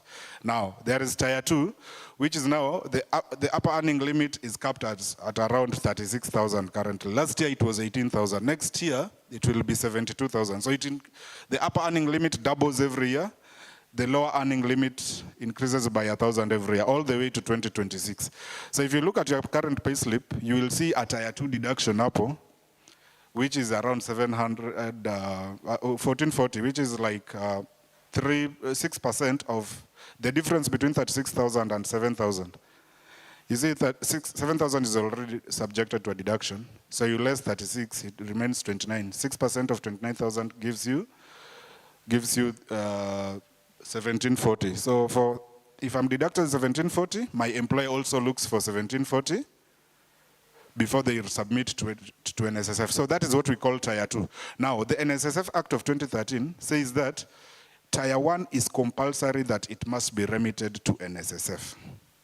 Currently, tier 1 must be submitted to NSSF. Now, tier 2, currently most employers remit it to NSSF, which is fine because of compliance. But we are seeing the same act says that as an employer, you have an alternative to contract this out. Contracting it out means pulling it from NSSF and investing it with a private scheme. With a private scheme. The private schemes are people like Britam. I'm not sure ABSA does it, and our competition also does it. They will tell us. Maybe. So that is what we call tier 2. So the presentation today is to help you understand that it is possible to contract out tier 2. And the reason is, number one, it is important that you diversify your portfolio. So in your knowledge as an employer, you know that you have a portion of your portfolio with the public sector and a portion of it in private sector. At private sector, at least if you come to us, we are able to tell you how we have been performing, or maybe over the last few years. Maybe I want to skip just so that we get there. we are able to tell you how we have been performing in terms of growing your individual or umbrella scheme pension funds. Number three, this is like an incentive to your employee. Why do you think people leave certain jobs even with high income and go for permanent and pensionable? Permanent haikuange issue, the pensionable bit ndio inakuanga issue. Because this person takes care of your old age retirement. If I'm deducted 10,000, I am sure my employer is also looking for 10,000. I don't know from where, but they have to look for 10,000 shillings to meet my 10,000 that have been deducted to save for my pension. And then they are doing it with a certain fund administrator or a fund manager. Another advantage is if you contract this tier 2 with us, we are going to waive your administrative costs.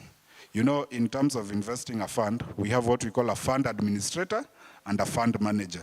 Britam does both fund administration and fund management. And we do fund management for various administrators. But because you're also an administrator, when you bring that money to us, we relieve you of the fund administration cost. We only do management for you.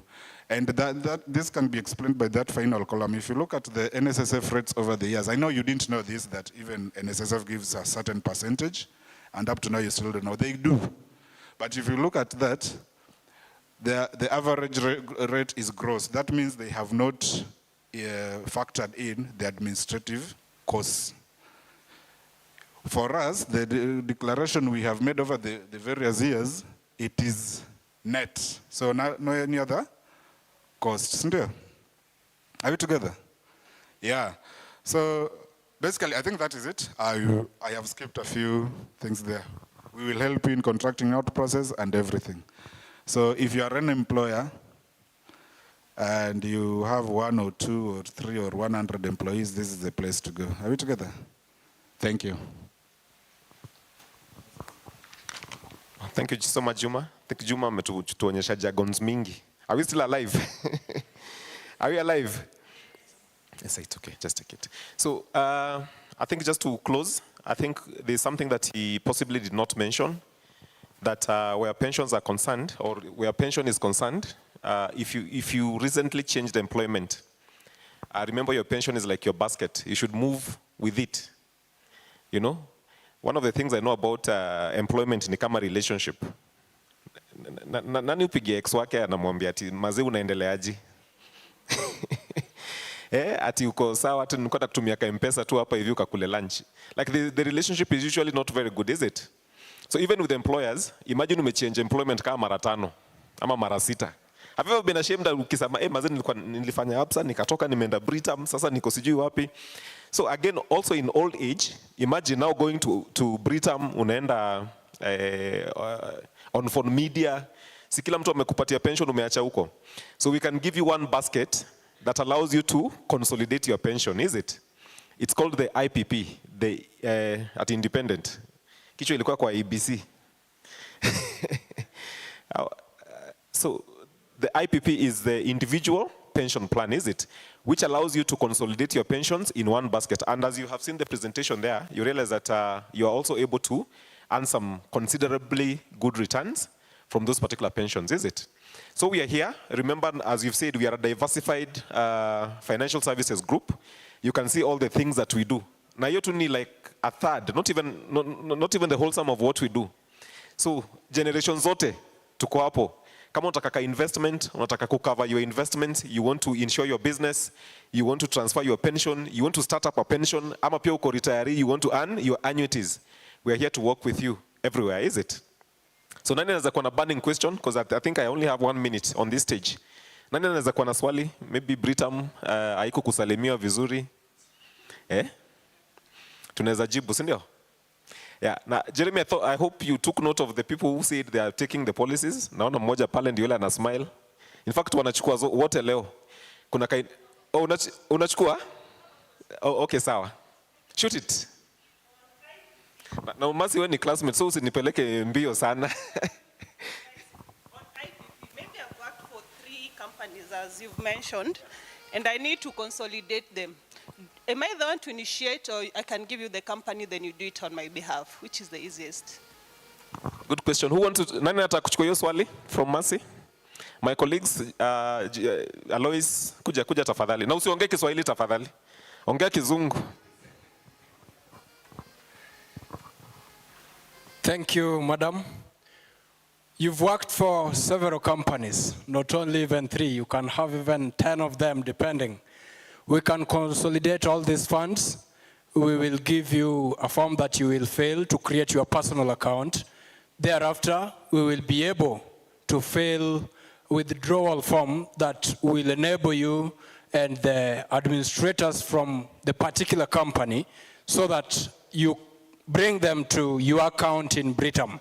With this account as well, we have an app that you can be seeing how your pension is doing. You can top up and you continue with it until the time that you want. Thank you. At least tujiongea Kiswahili. Huu ni reverend by the way penya. No, ni pastor. Reverend ni yule mwingine. Swali lingine? So that is okay. We create the account and then from there we can actually be able to even send the forms to an employer via email or physically. So you don't have to, you will not be involved. So, swali? Kuna swali? Yeah. Maybe, I'm Grace, maybe a compliment or rather a suggestion. As a Gen Z in this generation, if you speak about long-term investment, it does not sit well with most of us. I want somewhere I can invest maybe 1-2 years, but when you tell me about 5 years, well, most of us won't take that. But I have a money market with you people. Someone from your company managed to convince me, but still, I feel that is something you should consider maybe. Okay. Who would like to take that? But very quickly, by that Britam, like we said, we are serving all generations, is it? So we have a product. We launched a product in the market after listening to Gen Zs. We commissioned a company called McKinsey and something to just conduct and say, walisema Britam is that rich anuko mwenye nakaanga Westlands. Asiki, you know, vilio za watu wa chini. So what they did is that they actually tailor-made a product. Inaitwa SomaSure. So this SomaSure product is a product that can actually be able, you can invest for between 0 years to 22 years, is it? So una invest ukifika 3 months umechoka, unakuja unaambia Britam nipatie pesa yangu. Una invest tena, na remember si money market, because iko na those traditional covers, accidental death, waiver of premium and everything. Tena una invest unafika 1 unasema mimi nataka pesa yangu. Pia unaweka pale. Alafu sasa pia tunaserve wenye wana discipline. Si hapa pia kuna watu wana discipline unasema kuna watu wengine by the way unaekanga pesa alafu hata usingizi huwezi pata. Unakumbuka tu pesa zangu ziko huko Britam, is it? So there are people who want to put their money away for 5 years. Hataki kuguza, is it? So you come to us, we'll actually also be able to give you that product. So we have those products that are for zile generations zilipita na hii generation ya saa hizi. By the way, we have insurance companies and banks, they are having a big trouble with this generation. Unaona? Atunamwambia mtu asave for 30 years. Hapana, hawatakusikia. Hawatakusikia kabisa, is it? Yeah, so we've taken care of that. And thank you for the compliment and the suggestion. The last one? Yes.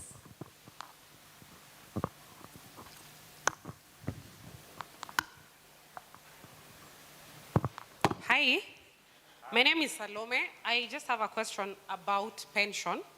Now, this is me. I'm not employed. I have my own business. Actually, I'm a content creator, so I'm the business. Okay? And so I don't pay for NHIF and SSF and all that, honestly. But now I'm thinking, I would want, when I get old, to have some money, or in the event that something happens to me, my kids have some money, and maybe you control that money, maybe you pay their school fees. They're not giving the money, but the very important stuff like school, maybe rent or medical cover is paid. Like you manage the fund. Is there something like that? Like I can be paying pole just to ensure that when I'm old or when I'm not around, my kids are taken care of. Actually, that is the very reason why we exist. So Simon, please come and take that question. And by the way, there is a lot of risks involved in business, is it? A lot of risks involved in everything that we do. And someone said that if you cannot be able to manage that risk, wewe umeisha. The other day we saw a very slick Range Rover imepata ajali hapo Mombasa Road. And sometimes, by the way, as a person, you should actually ask yourself that what if And by the way, this is an insurance term that people do not always want to think about. What if that was you or your very close relative? Like what would happen to the children that are being left behind? And I think that is the reason she's asking that question, is it? What would happen to that business where you are the sole proprietor, where you're accountant, where you're CEO, when a group CEO? What's happened to that business in the event that happens to you? And those are questions that insurance will actually try to answer. So Simon, please take that question. Thank you. Thank you for that wonderful question. The question you have asked, what would happen in the event that you're not there? That is the reason why Britam usually say, with you every step of the way. Even the time in the grave, Britam will still take care of some of your things if you had already committed them to Britam to take care of. And especially in the areas of children, I know we as parents, we are so much concerned, what will happen to my son, my daughter, in the event I'm not there? We have tailor-made some products that will take care of your children's school fees while you're not there. And how we pay those school fees, we pay them in installments. Depending on the program that you gave us. Depending on the agreement that we made with you. So that means even the time will not be there, we will be releasing those funds depending on the time they will be needed in that school or college where your son or daughter will be. And also to make things better, like the one my brother here has talked about, Soma Sure, it gives you a chance, if you, it's an optional area. The bigger portion is investment, but there's an area of protection, which we call riders. That means you can decide, in the event that I'm not there, other than my family getting the investment part of my savings, they'll be given a life cover. We can also give you disability cover that will take care of him even the time you are disabled, because you can be living but unproductive. For example, if you become permanently disabled, you become bedridden, you're not able to operate your business, you're not able to maintain your employment, again, we shall come in and take care of that. But as we continue interacting, we will give you the fine details on how we go about it. Thank you. So I think your question is taken care of. And so with those main remarks, we want to thank you for giving us an opportunity and of course lending us a hearing. And I want to take this mic back to our very beautiful MC, Madam, Miss Odawa. And something about the Odawas, I've also worked with the mom somewhere. Na alinipeleka mbio. So asante. So nikupigie makofi ama tukikukaribisha back?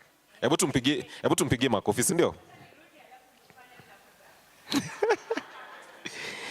So I want to be an actor here. So as she comes, nataka kufanya makofi. So mkono yangu ikiland unapiga makofi, si ndio? Ikiland so itakuwa ina land na kidogo kidogo alafu speed. Akifika hapa ni in Kikuyu wanasema nini marurume, wacha nisiongee lugha sijui. So you will see, you will watch. So as she comes, then you clap. Clap, clap, clap. Till she lands. Now pretend that you're coming, but actually come. Turn it.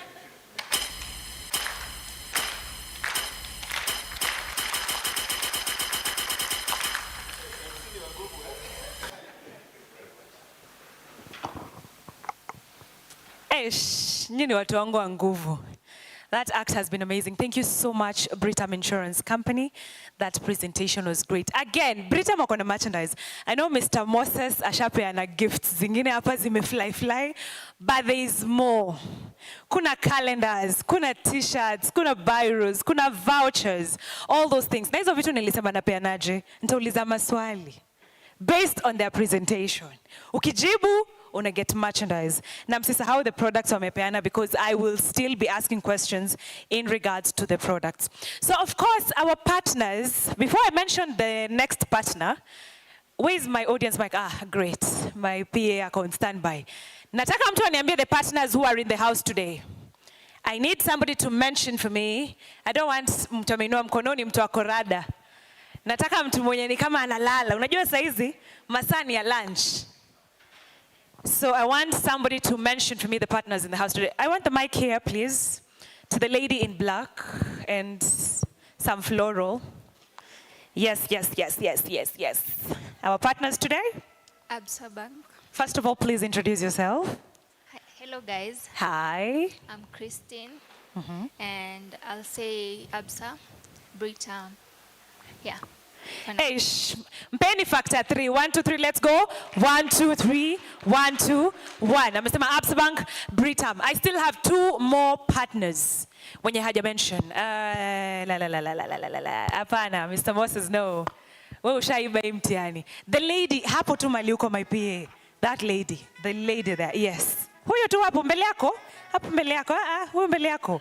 Yes. Please introduce yourself.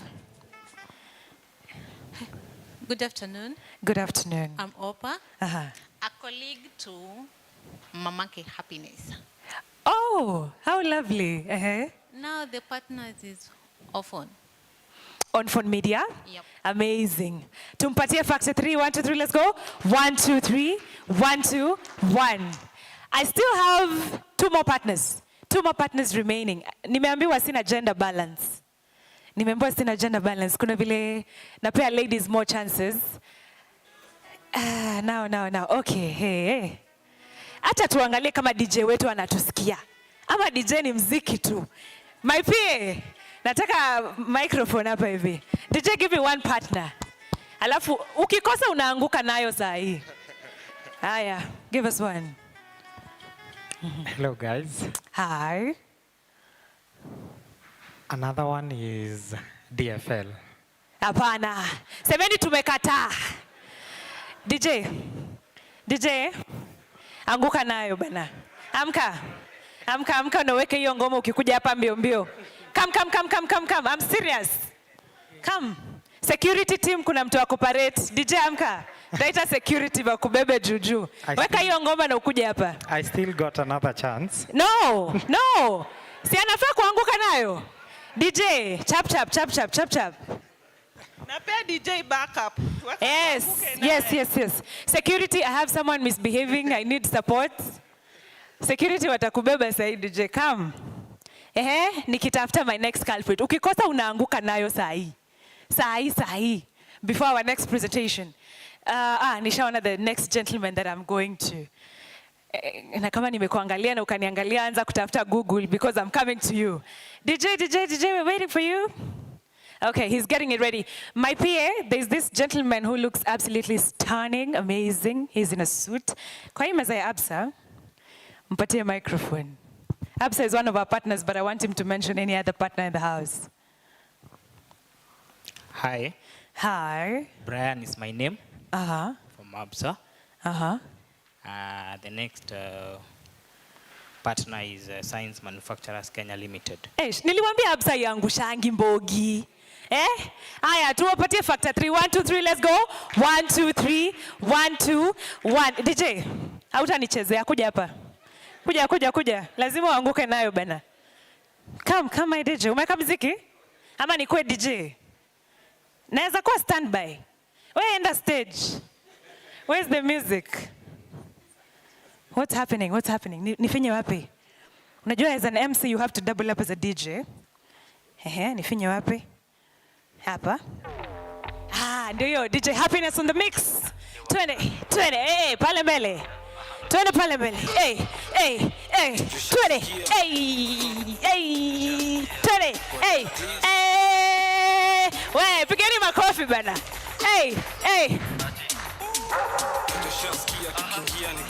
Maja! Anguka nayo. Udi jana nchezea, ni mimi naanguka nayo ama ni yeye? Bana. Am I the one doing the challenge? Anyway, that is nice. One more sponsor. Nani. Sitaki watu wako rada. Kinua mkono.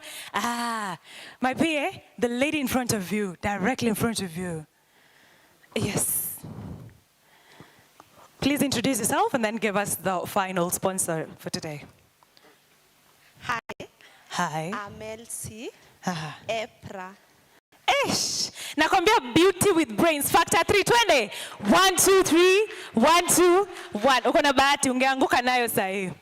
Anyway, so yes, guys, those are the sponsors in the house today. Britam Insurance Company, Absa Bank, Science Manufacturers Limited, EPRA, and of course, On Phone Media. So now, it's time for Science Manufacturers Company to make their presentation. And with your permission, I would like to invite Philip to make that presentation. Pigeni makofi jamani. Why are you failing my exam, guys? Yani nisipoinitiate makofi mnapiga to the old school way. I'm a Gen Z, so can we do it the Gen Z way? 1, 2, 3, let's go. 1, 2, 3, 1, 2, 1. Karibu. Thank you. Habari zenu. My name is Philip.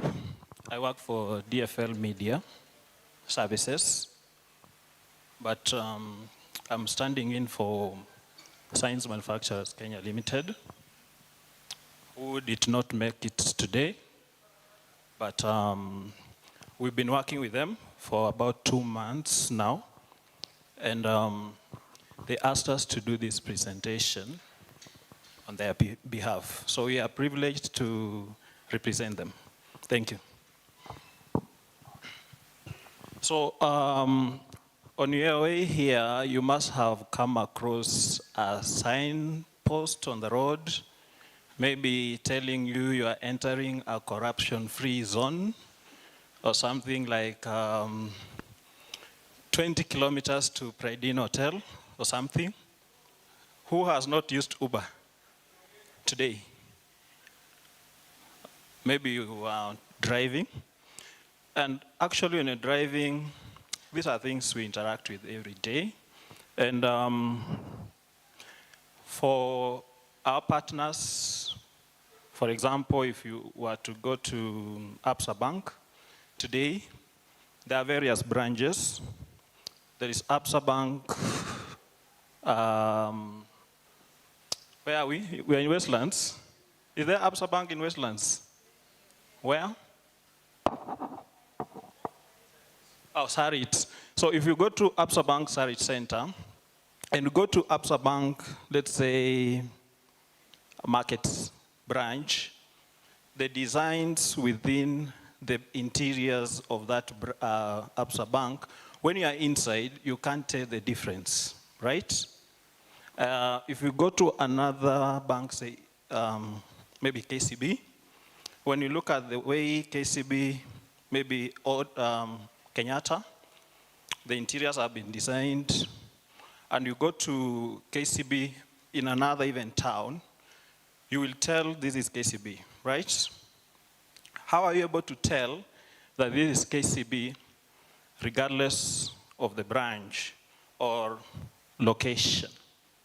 So here, I'll be taking you through one of the science manufacturers, one of actually the major science manufacturers company in Kenya, who designs those signs and commissions for various companies that we are going to see. So when you look at my slide here, you can see various signs designed in different styles. Some of them you may be familiar with, but some of them may be new.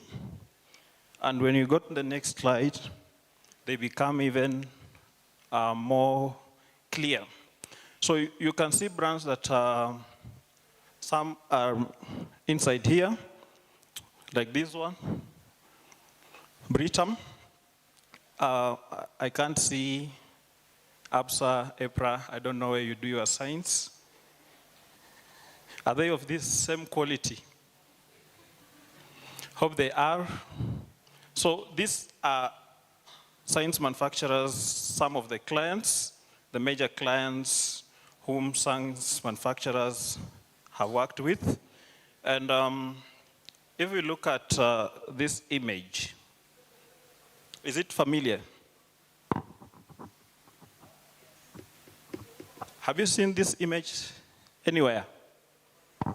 Wapi? Who has ever seen this image? Where? Yeah. This one, we mostly find it in Ruby's petrol stations. So it's one of our clients. And actually, when you see our next slide, we have Ruby's.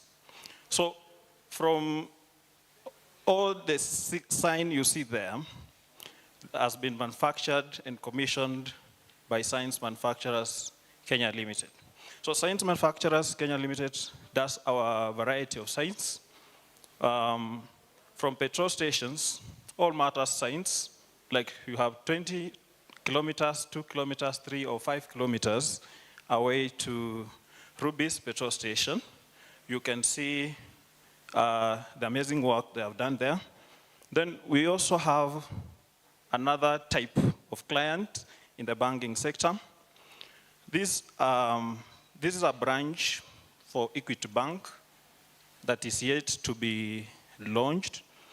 But when you go there, you will see all the signs or signage has been done by Science Manufacturers Kenya Limited. So we have various signs that display different information from direction, from fire, exits, help desk, relationships manager. These are familiar products, right? Another client there for Science Manufacturers Kenya Limited is KCB Bank, and this particularly is a branch from Titandei. For those who have used road to Mombasa, normally buses reach that place around 2 a.m. if you travel at night. So you may not have seen it if you are a night traveler by road, but if you happen to do it during the day, this is one of Science Manufacturers' clients. So you can maybe alight and just say hi to them and tell them Science Manufacturers Kenya Limited have sent you to say hi. Now, we happen to walk a 2-month journey with Science Manufacturers Kenya Limited, and we've seen their work, how they have been able to transition the image of different facilities from just an empty hall to the image that you see as a complete banking facility out there. So this is how the Mtitandei branch was looking like before it was branded. And when you look at this, you notice that you can't tell that this is a bank. This can be anything, right? It can be a bank, it can be a conference room such as this one, or anything. But then how do you make it look, give that brand image that's supposed to display? You then have to walk with us to the next slide. Can you tell that this is the same facility? Do they look similar? So what would happen if we do not brand this facility?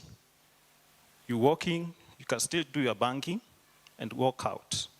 But what will be the implication should we use this kind of a facility for banking services? Inside, you can't know where the operations department is. First of all, you can't tell this is a bank. And walking inside there, you can't tell who is where.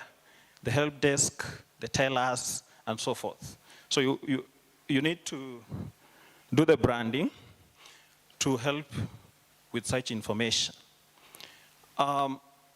Science Manufacturers Kenya Limited are not just in the Kenyan market, but they are all over Africa. I don't know who can tell us which country is this. Anyone who knows which country is this? Before I go to our CEO, anyone in the room? Who can tell us which country that looks like? Gentlemen? Pardon? Correct. This is DRC Congo. And in this country, you find that we have science manufacturers work going on abroad. So it's not, again, just in DRC. We also have Equity Bank, that is just up here, South Sudan. And as you can see, the branding, the way that facility looks like, it's not that different from the ones we see in Kenya, right? So how are they able to achieve those quality standards that they have set in Kenya? How are they able to replicate them even in those other countries? It's because they have one common service provider for science who actually complies with the set standards for science. I'm about to conclude. So why would you choose this company for your production, like science production? You find that consistency across platform. Why should you actually maybe invest in science? Why do you need a sign for your business? Like most of you are business owners. You have a salon, you have a boutique, or whatever business you have. We see you on TikTok trying to actually market your products, and there are some common features in those particular clips. So what's the role of science in your, for your business? So you're saying that the use of logos, colors, themes across various signage forms reinforces brand identity, making it easier for customers to recognize and recall the business. You can tell, anyone want to tell us her business name? Yes? Pardon? Sahari. Talaya. Taraya. Taraya. Talai. Talaya. Taraya. Taraya Products. Where are you located? Syokimau. Syokimau. Do you have a sign for your business? Yes, I do. Like a logo? Yeah, I do have a logo. How does it help you? It helps protect my brand's identity and authenticity. Who manufactured it for you? I do. Manufacture what? The product? The sign. Or it's just in soft. You've the never. Signage. Yes. I have a person who does it for me. The design. Yes. Okay. So after the design, we do the manufacturing. Like you can have it put somewhere in your shop, printed, or manufactured actually. So you may consider Services of Science Manufacturers Kenya Limited. Thank you. Thank you too. So physical and digital presence integration, like science, play a crucial role in bridging the gap between brands' digital presence and its physical environment, ensuring cohesive and experience. We also have enhancing customer experience, promoting science impact, and by strategically utilizing science design services, businesses can significantly enhance their branding and optimize space utilization. Now, why should you specifically choose this company? Number one is their commitment to high quality standards. For you to work with the industry captains, such as the ones we've seen here, you must really comply to their quality standards. So one aspect that keeps science manufacturers going is that commitment to higher quality standards. Number two is investment in modern technologies. You find that if you were to look at this sign 10 years ago and the same sign today, there's a very, very big difference. This sign, whether it's raining or it's calm, whichever weather condition, it's able to to withstand. Initially, signs used to fade up. It takes some time, and when you pass there, that sign is not very clear. But now with the modern technologies, it's helping manufacturers, the Science Manufacturers Kenya Limited, to produce signs that are all-weather, that are actually can withstand all weather conditions. Then we have continuously exceeding their customer expectations. And with our interactions with the CEO of the company, he gave us one exciting example that when they were actually branding the Equity Bank DRC, they had been given a very tight program or schedule, because after finishing, the bank was supposed to be opened by our president, being our Kenyan brand in another country.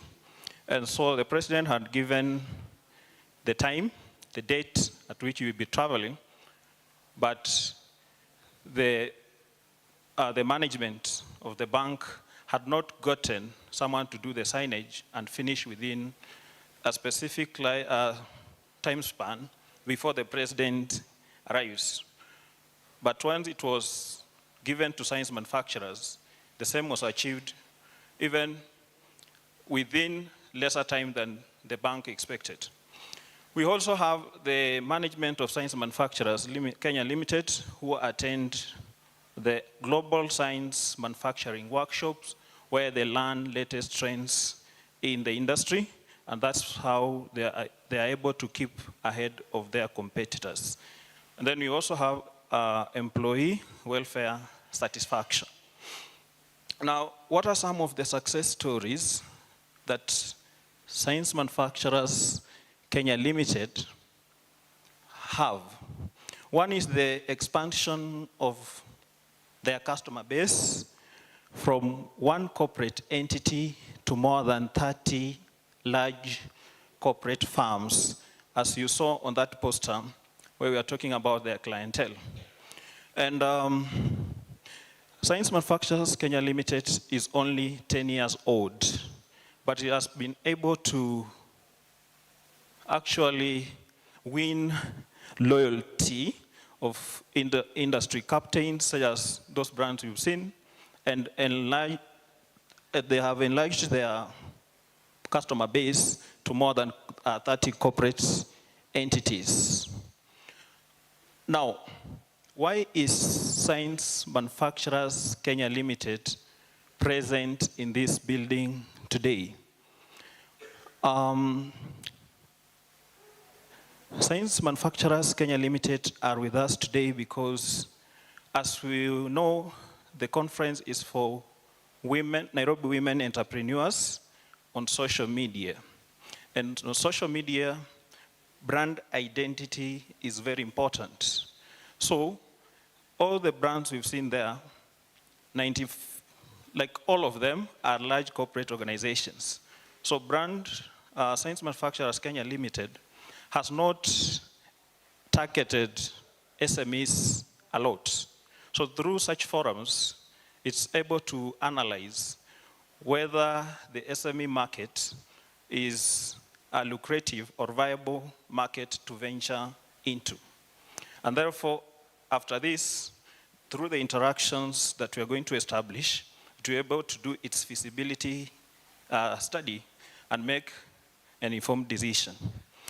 Establishment of new line of business in the construction industry.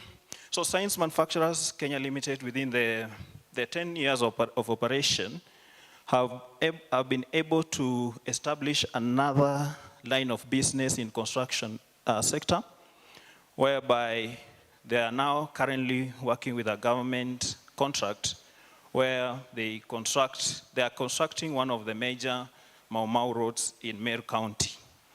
Then they have directly created employment to over 300 people, and they earned the Game Changers Award of 2019. So we've talked about future outlook. They need to scale up the operation, employ more people by investing in the SMEs like Nairobi women on social media. That was my presentation. I don't think there's anyone with a question. So thank you.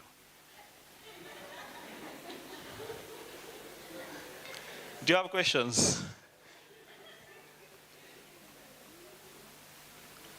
Do you have any question?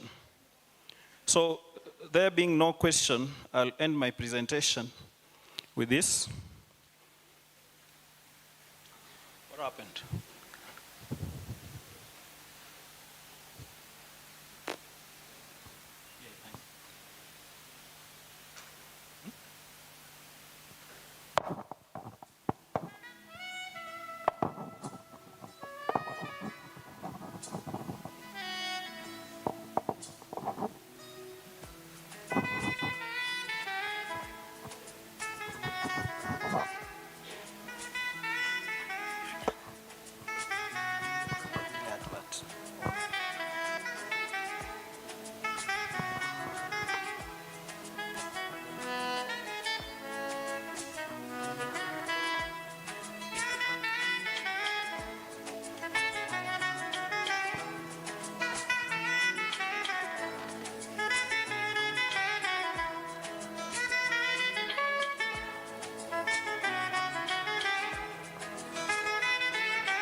Good afternoon once again. Mi napendanga physical lecture. Tuamke kidogo to relax. Let's stand all of us. Tunafanya tu hesabu ile ya saa zile, sio mingi. Hata CBC hiyo tulishapita na tukufanya those years. Kindly tuamke ndio damu itembee vizuri. Si mnajua ile hesabu? DJ, is there some music that can match that? Ebu, kama hakuna tu tuendele. As Philip sorts the machine out. Si, ucreate tu space ndio Britam wasipate insurance ya injury ama claim.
Sawa, Philip O's as a final video. Mitambo imeleta hitilafu kidogo, lakini kwa yote tunashukuru. So my name is Mercy. So we wanted lunch to be served from 2 p.m. So they're going to do a setup. Then immediately after lunch, we'll have Absa on the stage. So meanwhile, let's mingle as they set us up for lunch. Feel free, you can move from any table. Let's network, let's get to know each other, and let's get to know each other's names and what they do for a living. And then after that, there'll be a small exam. So I've given you the Mwakenya. Yeah.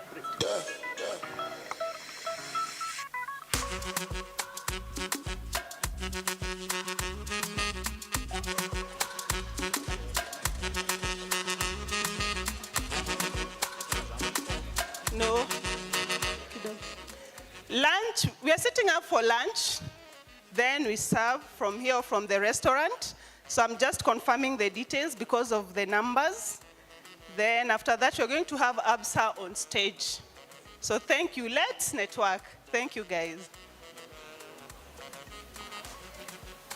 And if you have a music request, you can talk to the DJ. The one that speaks to your soul, to your heart, feel free to, or you can call me and give me the list. We are here at your service.